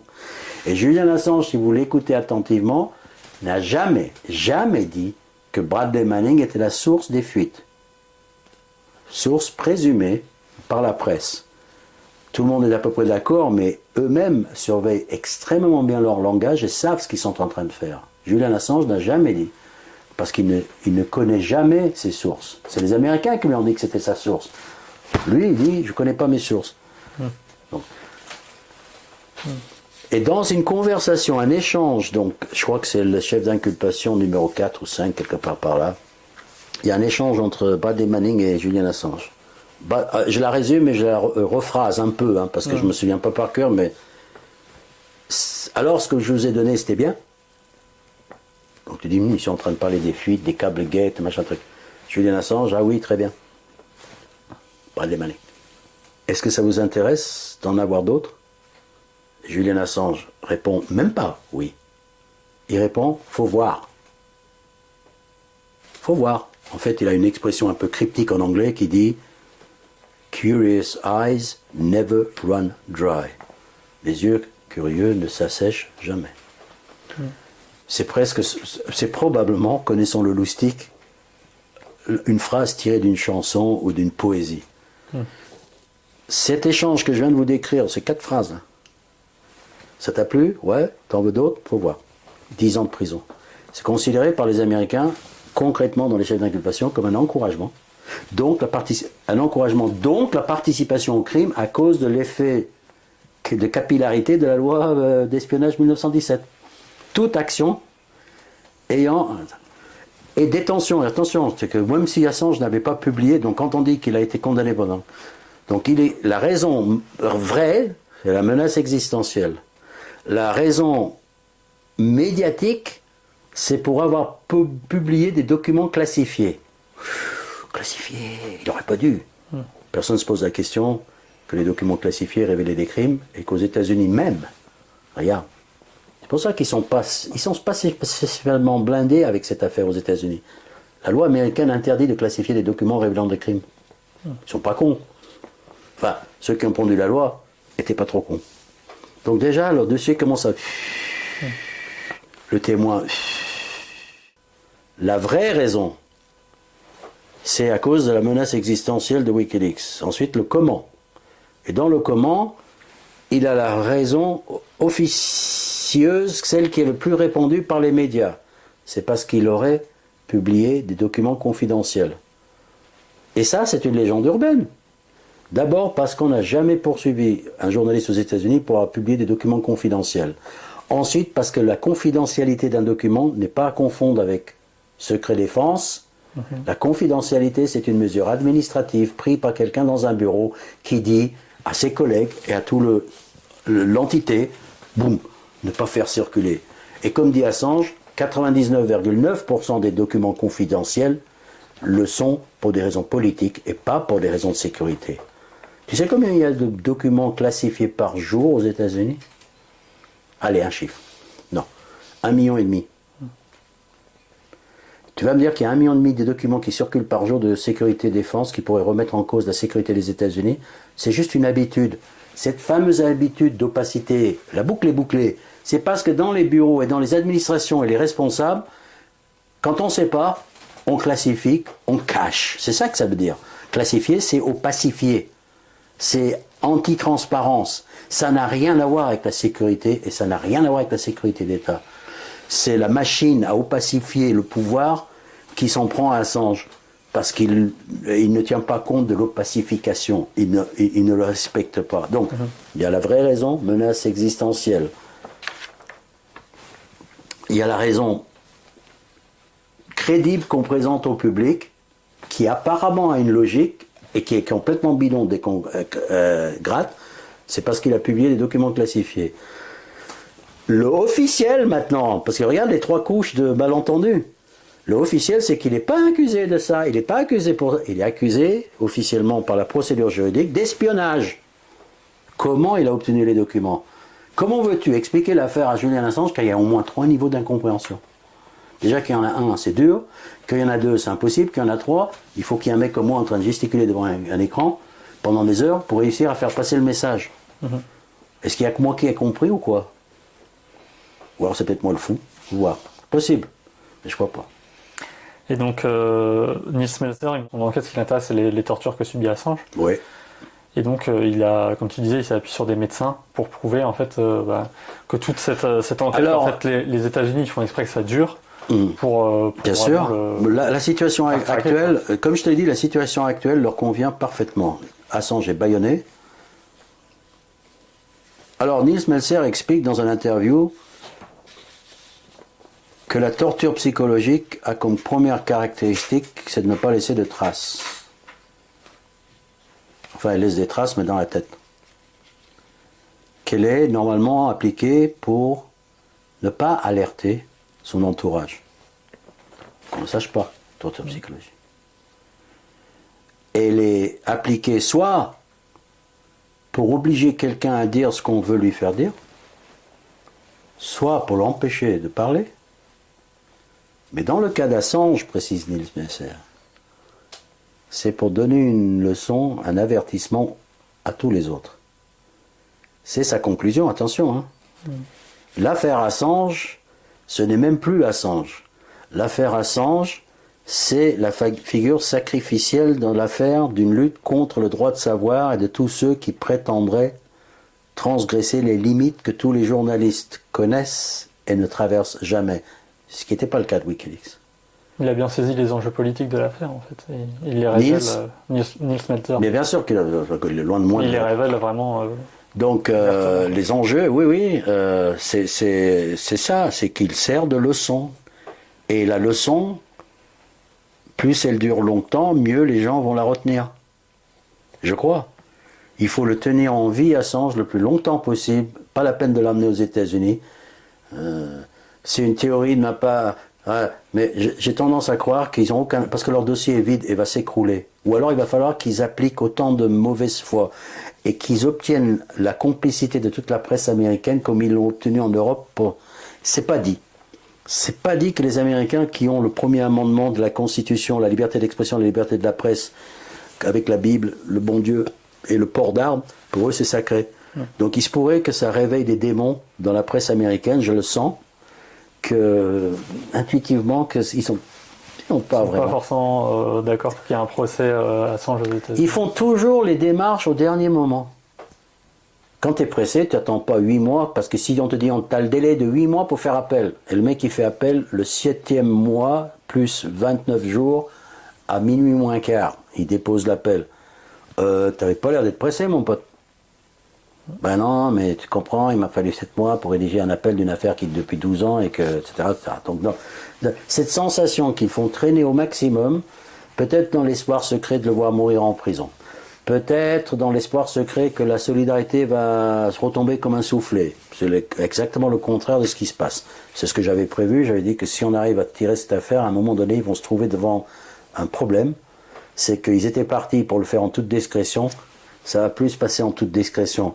Donc maintenant que les caméras sont un peu braquées sur eux, maintenant qu'ils sont un peu, maintenant qu'il y a des 7 présidents ou je sais plus combien d'Amérique latine qui ont pris fait et cause, maintenant qu'il y a tous ces ONG, maintenant que le pape a écrit, maintenant que ils peuvent plus, je veux dire, ils peuvent plus le tirer comme ça et le passer par une porte dérobée, le mettre dans un petit jet privé, décoller de Heathrow et atterrir à Langley.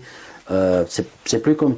Alors maintenant, il faut qu'ils gèrent cette situation, à mon avis, qu'ils n'avaient pas vraiment prévu. Donc quelqu'un, encore un génie, s'est dit. On n'a qu'à le faire moisir le plus longtemps possible, en espérant soit qu'ils oublient, soit qu'ils meurent. Et si vraiment, dans le pire des cas, on va prendre une décision au dernier moment, soit on l'amène et on confronte la situation d'une presse américaine qui pourrait d'un seul coup partir, soit on estime qu'il a été suffisamment déglingué parce que les médecins qui ont inspecté, qui ont examiné Assange ont dit que les effets étaient probablement irréversibles. Donc là, au moment où je te parle, même Assange serait libre, ce sera probablement, ou peut-être pas, j'en sais rien, le même Assange que celui qui est rentré. Est-ce que ça aura des impacts sur ses capacités professionnelles? Est-ce qu'il aura encore envie? J'en sais rien. Tu sais, j'imagine parfaitement que le gars, une fois sorti de prison, il dise « Ciao, bambino, merci pour tout. Je vais aller vivre avec ma femme et mes 2 enfants dans un cottage londonien ou australien, etc. » Et je lui en ferai pas la reproche. C'est pas la solidarité autour de lui qui doit l'encourager à recommencer, quoi. Donc c'est triste pour nous. Mais c'est aussi révélateur autant sur nous que sur la presse ou les États-Unis. Et là, j'ai vu qu'il y avait un recours en appel qui a été déposé par l'équipe d'Assange en août 2022 devant la Haute Cour du Royaume-Uni contre l'ordre d'extradition. Oui, c'est l'appel de dernier ressort, le recours d'appel qu'ils ont. Et ça, tu as des infos sur ce? On attend. Non, on n'a aucun, mais non, c'est même le délai paraît extrêmement long. Alors la situation actuelle, parce qu'on peut en revenir que c'est quoi la situation actuelle, Assange est extradable. L'ordre d'extradition a été donné. Ce qui s'est passé, c'est que dans un premier temps, l'extradition a été refusée sur la base de l'état de santé d'Assange. Donc j'espère que tout le monde arrivera à remarquer l'ironie qu'il y a à prendre comme prétexte l'état de santé dans lequel l'a mis le système pénitentiaire britannique pour dire que le système pénitentiaire britannique ne peut pas l'extrader parce qu'il est mal. On l'a trop abîmé pour vous l'envoyer dans cet état-là. C'est ça que ça veut dire. C'est quand même incroyable. À cause d'un autisme détecté chez lui, faut être précis. Ce jour-là, Vanessa Barretser a fait semblant d'avoir du cœur. En réalité, elle ne pouvait pas faire autrement parce que la jurisprudence britannique s'était déjà prononcée sur la non-extradition d'un autiste.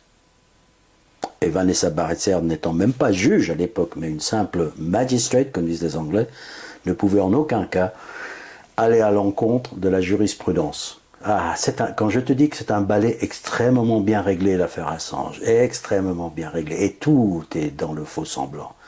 Donc elle refuse l'extradition le 4 janvier 2021, tout en acceptant les arguments américains pour être extradé.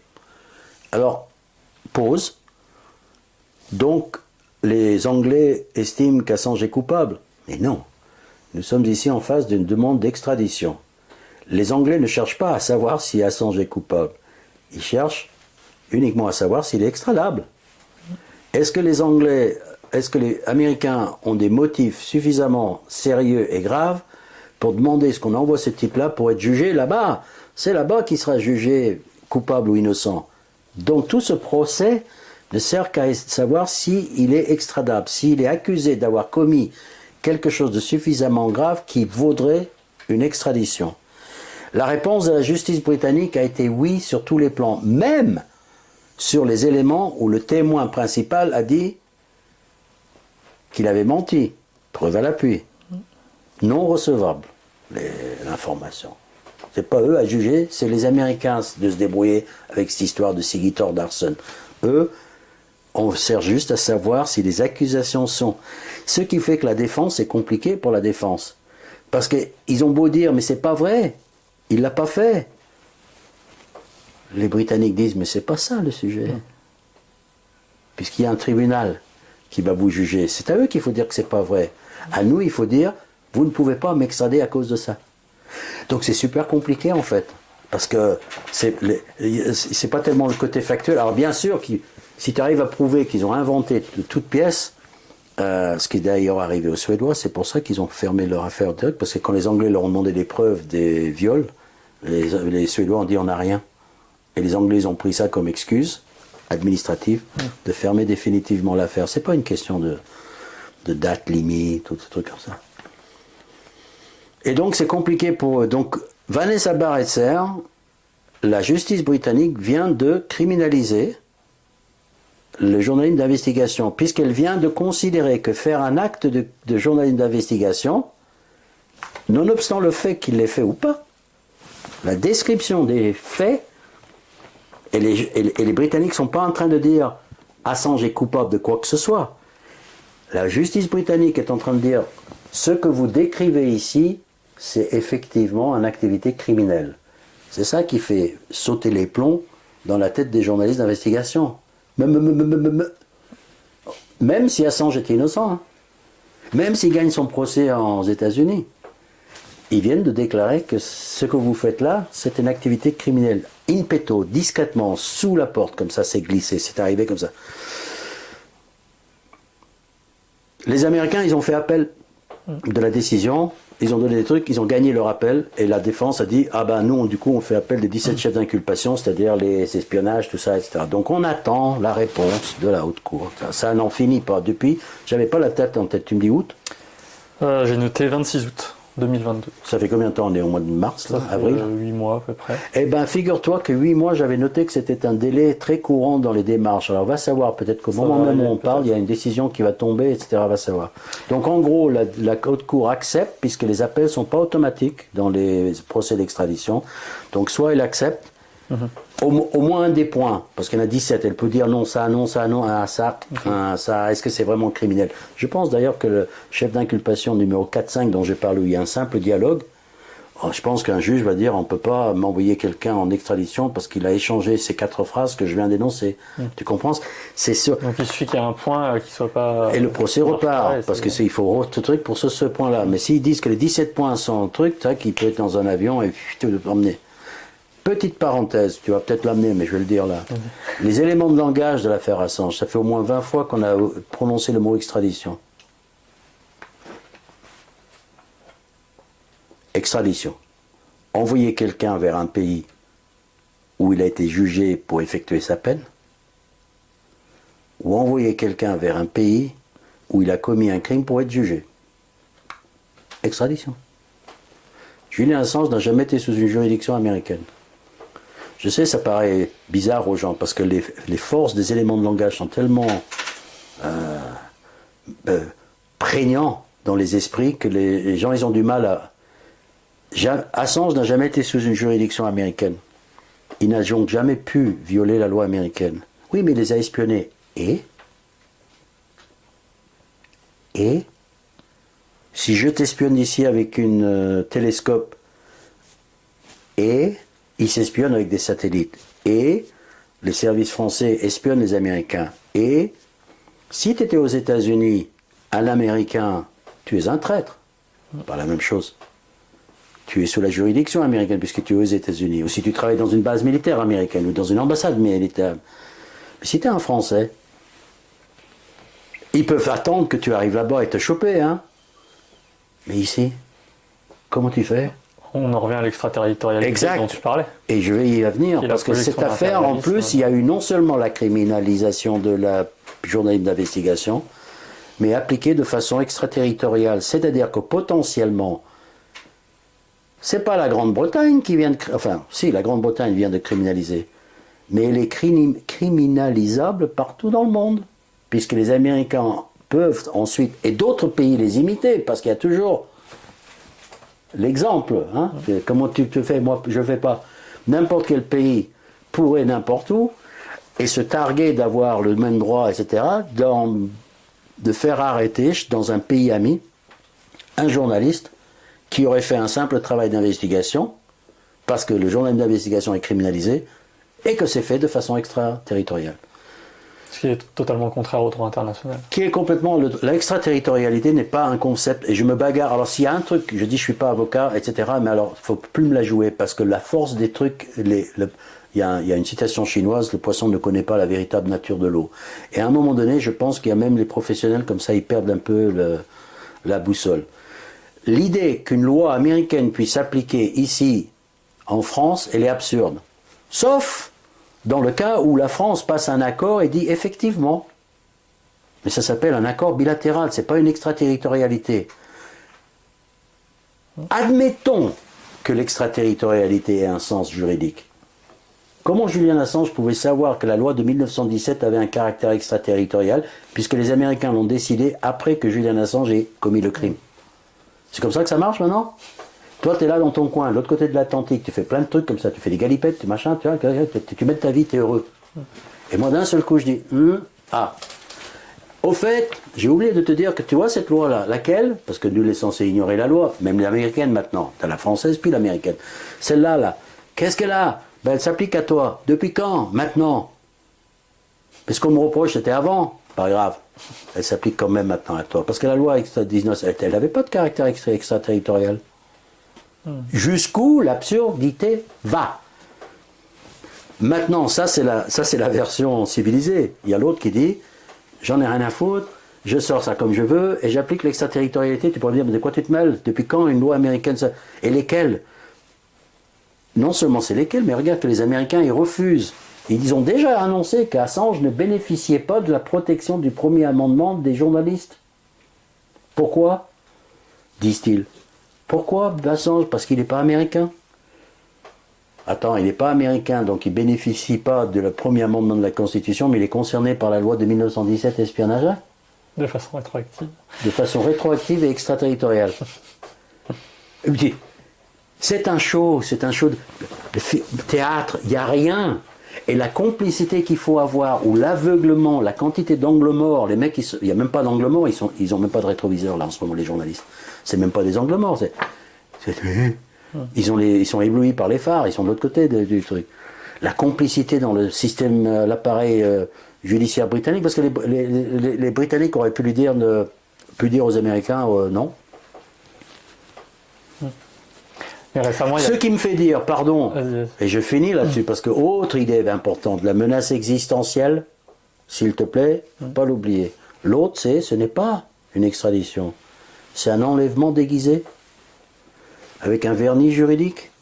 C'est l'équivalent juridique, civilisé, britannique, empire américain, devant les caméras quand même un peu, puisque les gens regardent, mais c'est l'équivalent de lui mettre une cagoule sur la tête, le balancer dans un coffre et l'emmener dans un terrain vague. J'ai dit une fois et ça fait rire les gens, donc je continue, je suis pas très sûr que ce soit drôle, mais c'est l'équivalent de quand on jouait à la dinette quand on était petit. On se prenait au sérieux, on se regardait, on faisait semblant de manger. C'était un des trucs en plastique, c'était pas un vrai cuisinière, c'était une petite boîte en plastique. Et ils sont tous là en train de, avec leur père, comme s'ils étaient en train de faire de la justice. Ils sont en train de jouer la dinette judiciaire. C'est pas possible autrement. C'est pas possible que tous ces éléments-là dont je parle puissent être comme ça transgressés, violés, inconsidérés. Admettons que je me trompe. Admettons que je me trompe. Mon problème, il est le suivant, c'est que personne ne m'a contredit jusqu'à présent. Aucun journaliste n'a été capable de me contredire. Lui, c'est juste des bou. Et j'ai eu une conversation avec un avocat, ses cheveux sont dressés sur la tête quand je lui ai expliqué ce qui s'est passé. Je ne parle même pas de l'affaire suédoise. Ça fait des années que je bosse sur l'extraterritorialité, enfin que je bosse. Pas non plus un grand mot comme ça, mais que je suis, j'étudie, j'ai écrit un bouquin dessus. On avait parlé dans le cas de Cuba aussi. Voilà, l'extraterritorialité. Je connais les poids intellectuels. J'ai entendu des Cubains me dire en France, oui, on ne peut rien à cause de l'extraterritorialité de loi américaine, et les bras m'en tombent. L'extraterritorialité n'a pas de caractère légal. C'est une décision politique. Je décide de te punir et que je prends comme justificatif cette loi. S'il n'y a pas la volonté politique en face de dire, mais même pas d'envoyer balader, simplement de dire, pardon, que ça, déjà. Mais les Américains, pour appliquer les lois extraterritoriales économiques, utilisent les fameuses mesures qui ont été lancées par la loi Helms-Burton de 1996 contre Cuba, c'est que si la maison mère d'une telle banque française ne veut pas payer ce qu'ils appellent une amende pour une affaire, un business en Téhéran, avec lequel il n'y a pas d'embargo entre la France, ils ont le droit de s'en prendre aux filiales aux États-Unis ou d'interdire la banque d'exercer aux États-Unis, ce qui serait une perte monumentale et gigantesque. D'accord ? Donc c'est un chantage en fait. Comme ce n'est pas une extradition, mais un enlèvement déguisé, ce n'est pas une amende, l'extraterritorialité, ce ne sont pas des amendes, c'est des extorsions de fonds. Fait de façon polie, avec un vernis d'extraterritorialité. Mais c'est l'équivalent d'une extorsion de fonds. Où tu me donnes 1 milliard, où je fais raquer tes enfants aux États-Unis 10 milliards. Donc tu choisis ça, 10, 1, 10, 1, 10, lequel tu préfères. C'est ça. Il n'y a pas de base juridique. La preuve, c'est que ça ne passe jamais devant un juge. C'est le rapport de force. La preuve, c'est qu'il n'y a pas de juge concerné, il n'y a pas de compte-rendu. Ce sont des fonctionnaires de l'OFAC, the Office of Foreign Asset Control, qui se pointent dans une banque, leur envoient une lettre et disent « Payez-nous 1 milliard, sinon nous faisons raquer 10 milliards ». Où est le juge dans cette affaire? Il n'y en a pas, parce que ce n'est pas une amende. Les éléments de langage. Donc tout. Alors comme ils font pour Assange, c'est un peu particulier, parce qu'il n'y a pas de famille, si tu veux. Alors mais ça, c'est parce que maintenant le pli est en pris.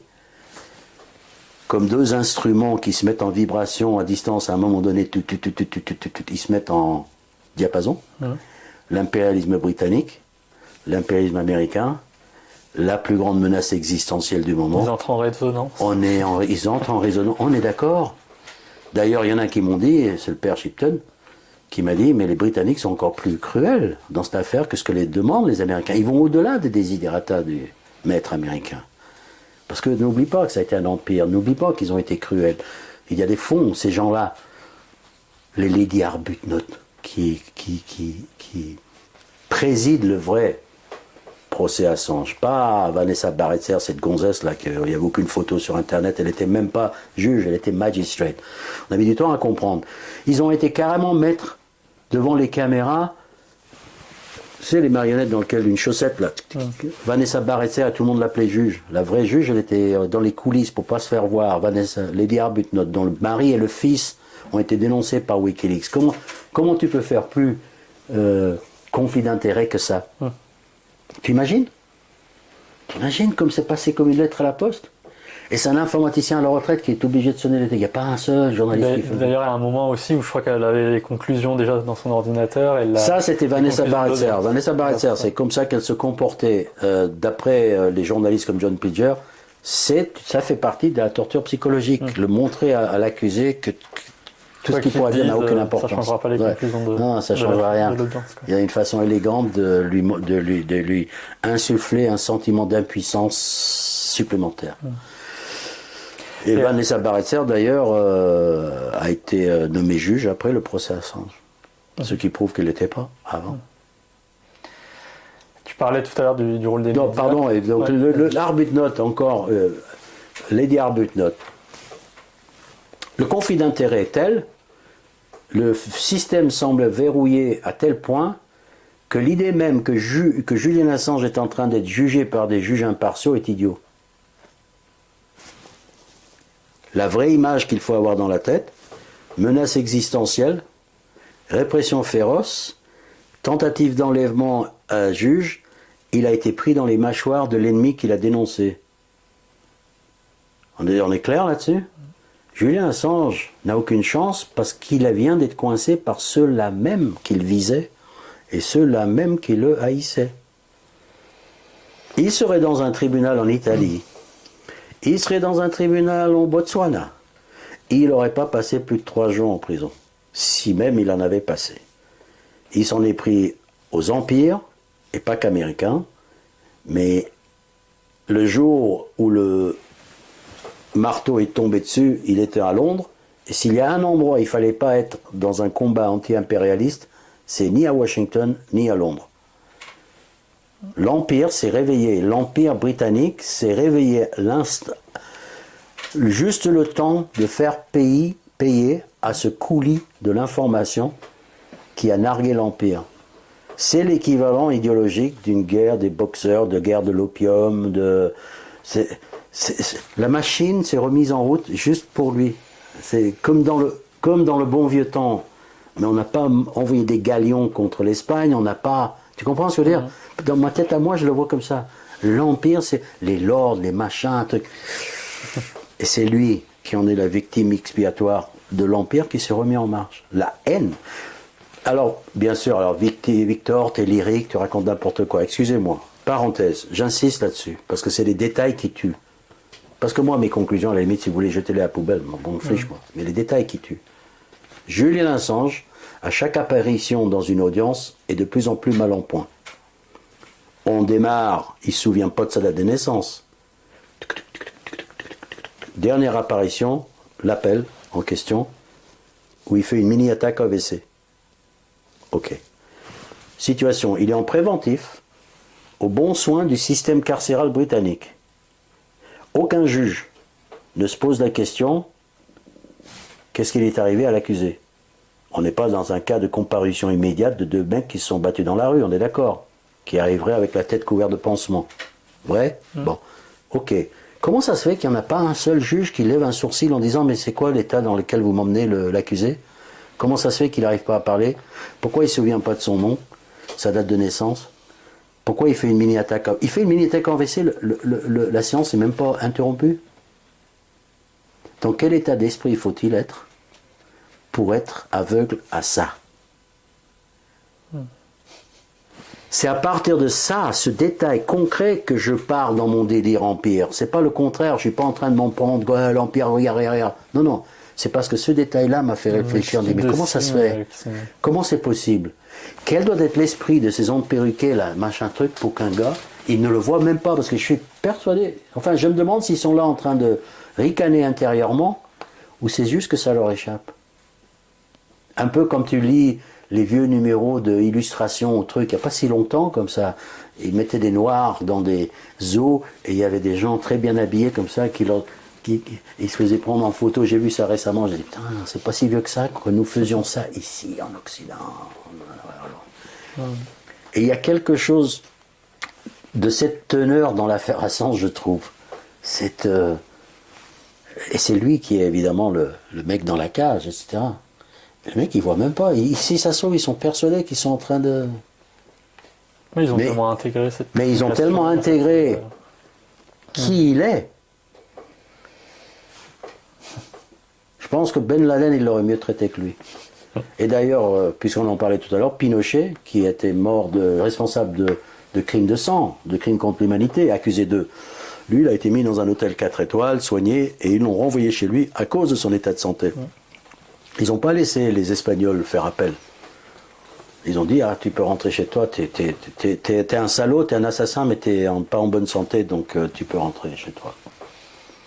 On va bientôt conclure, donc est-ce qu'il y a un espoir qui reste? En tout cas, il y a quelques mois, il y a des journaux comme Le Monde et d'autres gros quotidiens européens qui ont les partenaires de Wikileaks, qui ont fait un éditorial, un article commun. Pour dire que c'était allé peut-être un peu trop loin et qu'il fallait maintenant libérer Assange.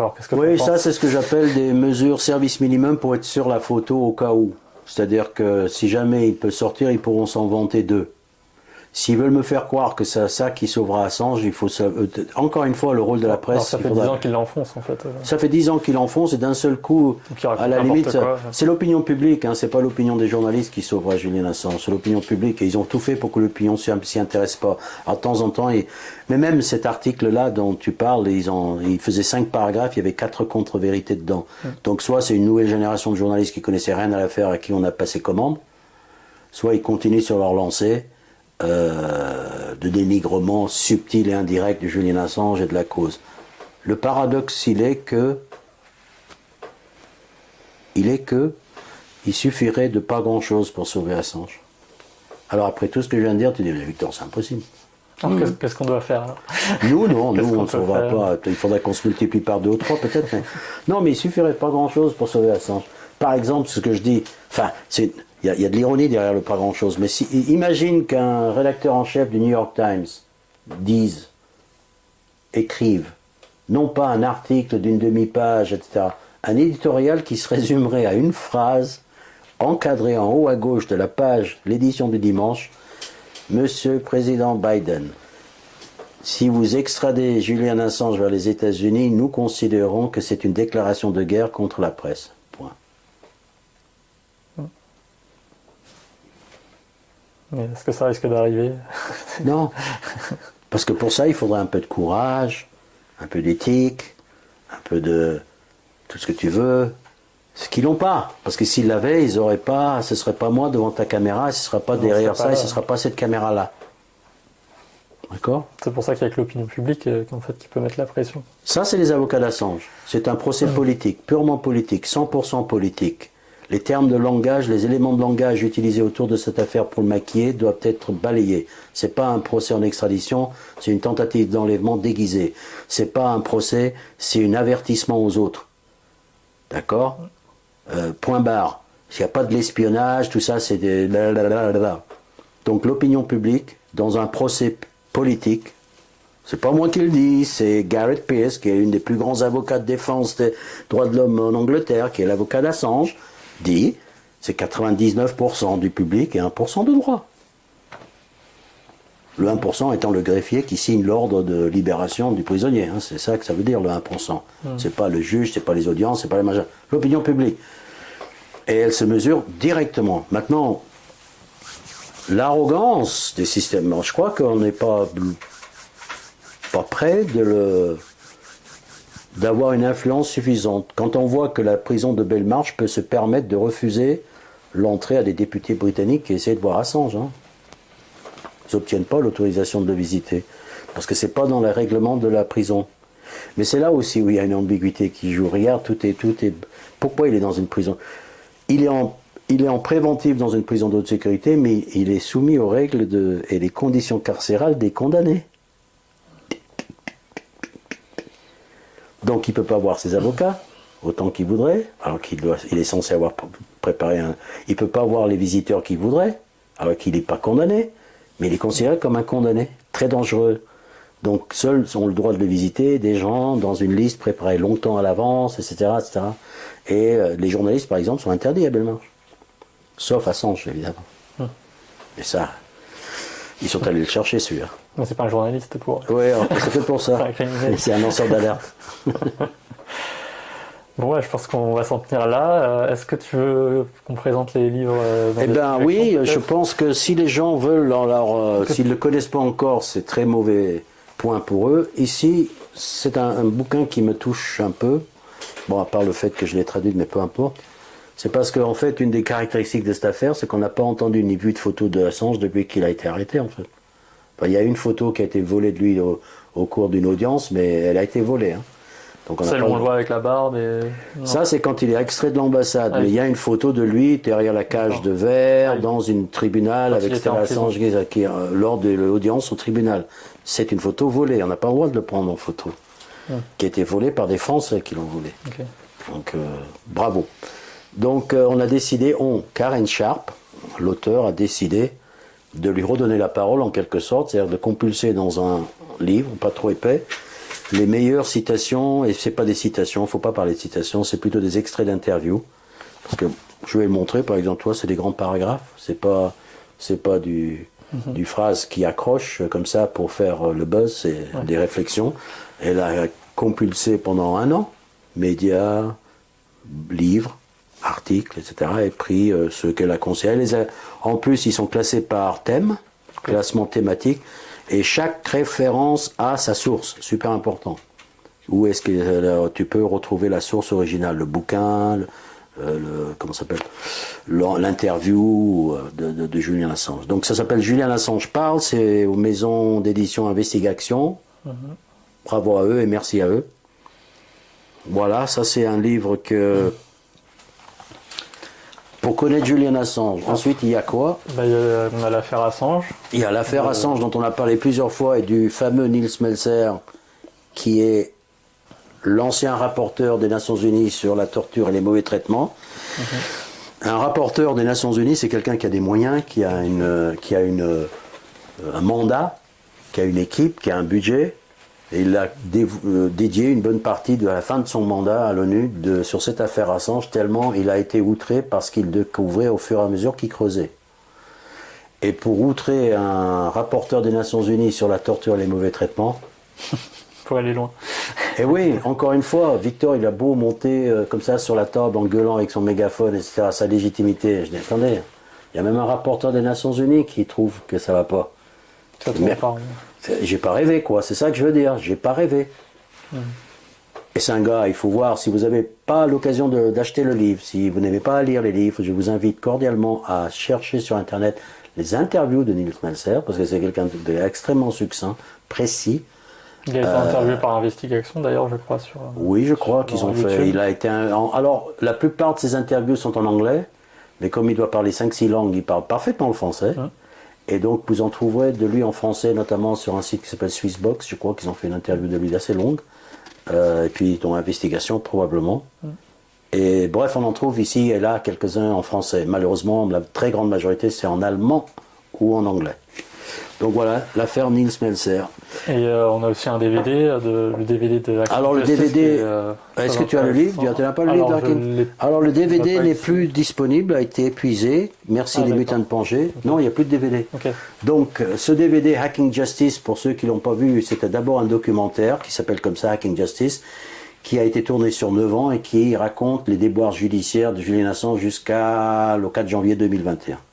Donc c'est le seul documentaire que vous aurez l'occasion probablement de voir avec l'affaire racontée de l'intérieur et du côté de Wikileaks, et c'est extrêmement révélateur. Le documentaire est un peu touffu pour le suivre facilement, mais il vaut la peine. Il y en a beaucoup qui me disent on l'a regardé 2 fois, parce que il y a des infos qui fusent comme ça. Ce documentaire donc a été distribué par les Mutants de Pongé, ça a été un succès en cinéma. Apparemment, j'y connais rien, mais d'après les chiffres, un succès par les temps qui courent. On a fait des dizaines et des dizaines de débats autour dans les salles de cinéma. Il y a eu aussi des dizaines et des dizaines et des dizaines de projections hors circuit commercial, donc circuit militant. Le DVD a été épuisé. L'accompagné, chose rare et fort exceptionnelle des Mutants de Pongé, un livre d'environ 200 pages et quelques d'articles sélectionnés sur Internet pour dresser une idée de ce qu'était l'affaire Assange, par différents journalistes, notamment ceux qui suivent l'affaire. Ce livre, donc, en fait, constituait un coffret avec le DVD, ça faisait un ensemble. Le DVD étant épuisé, les Mutants de Pongé ont gardé le livre. Donc le livre circule maintenant avec le nom Hacking Justice et vous donne droit à télécharger gratuitement le film en VOD, cette fois-ci, en téléchargement, à partir de leur site. Et est-ce qu'on peut acheter le film sur le site? On peut l'acheter sur les sites Les Mutants. Donc il y a un site, soit lesmutants.org, soit vous allez sur le site dédié qui s'appelle hackingjustice.fr. Et bientôt, on espère pouvoir vous présenter un autre documentaire qui a été tourné, dont j'ai eu l'honneur d'en voir une sorte d'avant-première. On est en train de travailler sur certains aspects techniques de la chose, qui s'appelle Ithaca. Ça a été tourné et produit plutôt par le frère de Julian Assange, qui est un producteur de cinéma, de documentaire, et qui a été tourné caméra sur l'épaule, qui a suivi la famille d'Assange, notamment John Shipton, son père, et Stella Assange, sa femme, dans leur combat quotidien pour tenter de le sauver. C'est un documentaire qui est absolument émouvant, du point de vue humain, du point de vue intellectuel aussi. On voit quand même que c'est notamment John, le père de Julian Assange, c'est quand même un monsieur qui a... L'idée m'est venue ce matin, donc, qui a un dictionnaire à la place du cerveau. C'est quelqu'un qui a une culture, une encyclopédie à la place du cerveau. Ok, ben, merci beaucoup Victor. Et n'hésitez pas à acheter les livres ou à regarder les films si vous voulez aller plus loin. Ou à organiser des soirées, ou aussi des événements publics. Soirées, parce que alors je peux faire ma propre pub. Viendra avec plaisir pour vous parler. J'ai la rage de cette affaire, donc je vous le dis. Non, mais j'ai pris ma retraite. Tu sais que j'ai avancé la date de retraite exprès pour pouvoir consacrer du temps à Assange. J'ai dit pour 1 an de plus pour ma retraite. C'est dire à quel point tu t'es impliqué sur le sujet, quoi. Non, c'est dire à quel point les autres ne sont pas. Aussi. Je suis rentré dans une pièce quasi vide. Hein. Je serais pas là si c'était. Mais l'enjeu est suffisamment important et c'est pas moi qui le dis. Je vois bien qui tourne. Je répète, il est défendu par toutes les ONG de la planète. Ils seraient pas tous en train de le défendre à cause. Rassurez-vous, c'est pas à cause de mes interviews il y a d'autres gens qui le voient aussi. Et on a un sérieux problème de filtre entre la presse qui ne veut pas faire son travail sur l'affaire Assange. Disons-le clairement. Donc moi, j'ai dit et promis que j'irai chercher les gens avec les dents où il faut. Les médias, les réseaux sociaux nous censurent. L'affaire Assange fait l'objet d'une censure passive, que ce soit Facebook ou Twitter, etc. Donc on ne compte pas là-dessus. Les quelques vidéos qu'on a réussi à faire ont été rapidement retirées. Alors d'autres ont plus de chance que moi, c'est peut-être lié à mon profil, j'en sais rien. Par contre, si vous êtes membre d'une organisation, si vous voulez organiser une soirée, avec ou sans la projection du documentaire, peu importe, où que ce soit en France, je suis disponible, et si ce n'est pas moi, ce sera quelqu'un d'autre du comité de solidarité avec Assange. Si vous êtes dans la région parisienne, je suis même prêt à venir chez vous si vous avez des amis, un salon, comme je dis. Et mine de rien, et je ne sous-estime pas du tout l'impact, chaque fois que ça s'est passé, il y a eu des impacts plus larges qui se sont produits à cause de l'ambiance. Si vous n'êtes pas dans la région proche parisienne et que je ne peux pas me déplacer dans votre salon, je peux le faire et on peut le faire par Zoom dans votre salon, même si vous êtes à l'autre bout de la France. Donc vous recueillez 3-4 personnes qui s'intéressent à l'affaire, on va vous expliquer ça, vous nous dites combien de temps, 1 heure, 2 heures, 3 heures, ça dépend jusqu'où vous voulez rentrer dans le détail, et on peut le faire. Parfait. Donc vous n'avez plus d'excuses en fait, c'est ça que ça veut dire, vous n'avez plus d'excuses. L'appel est lancé. Eh bien merci beaucoup et à bientôt alors. Ben, merci à vous. Hein. Salut.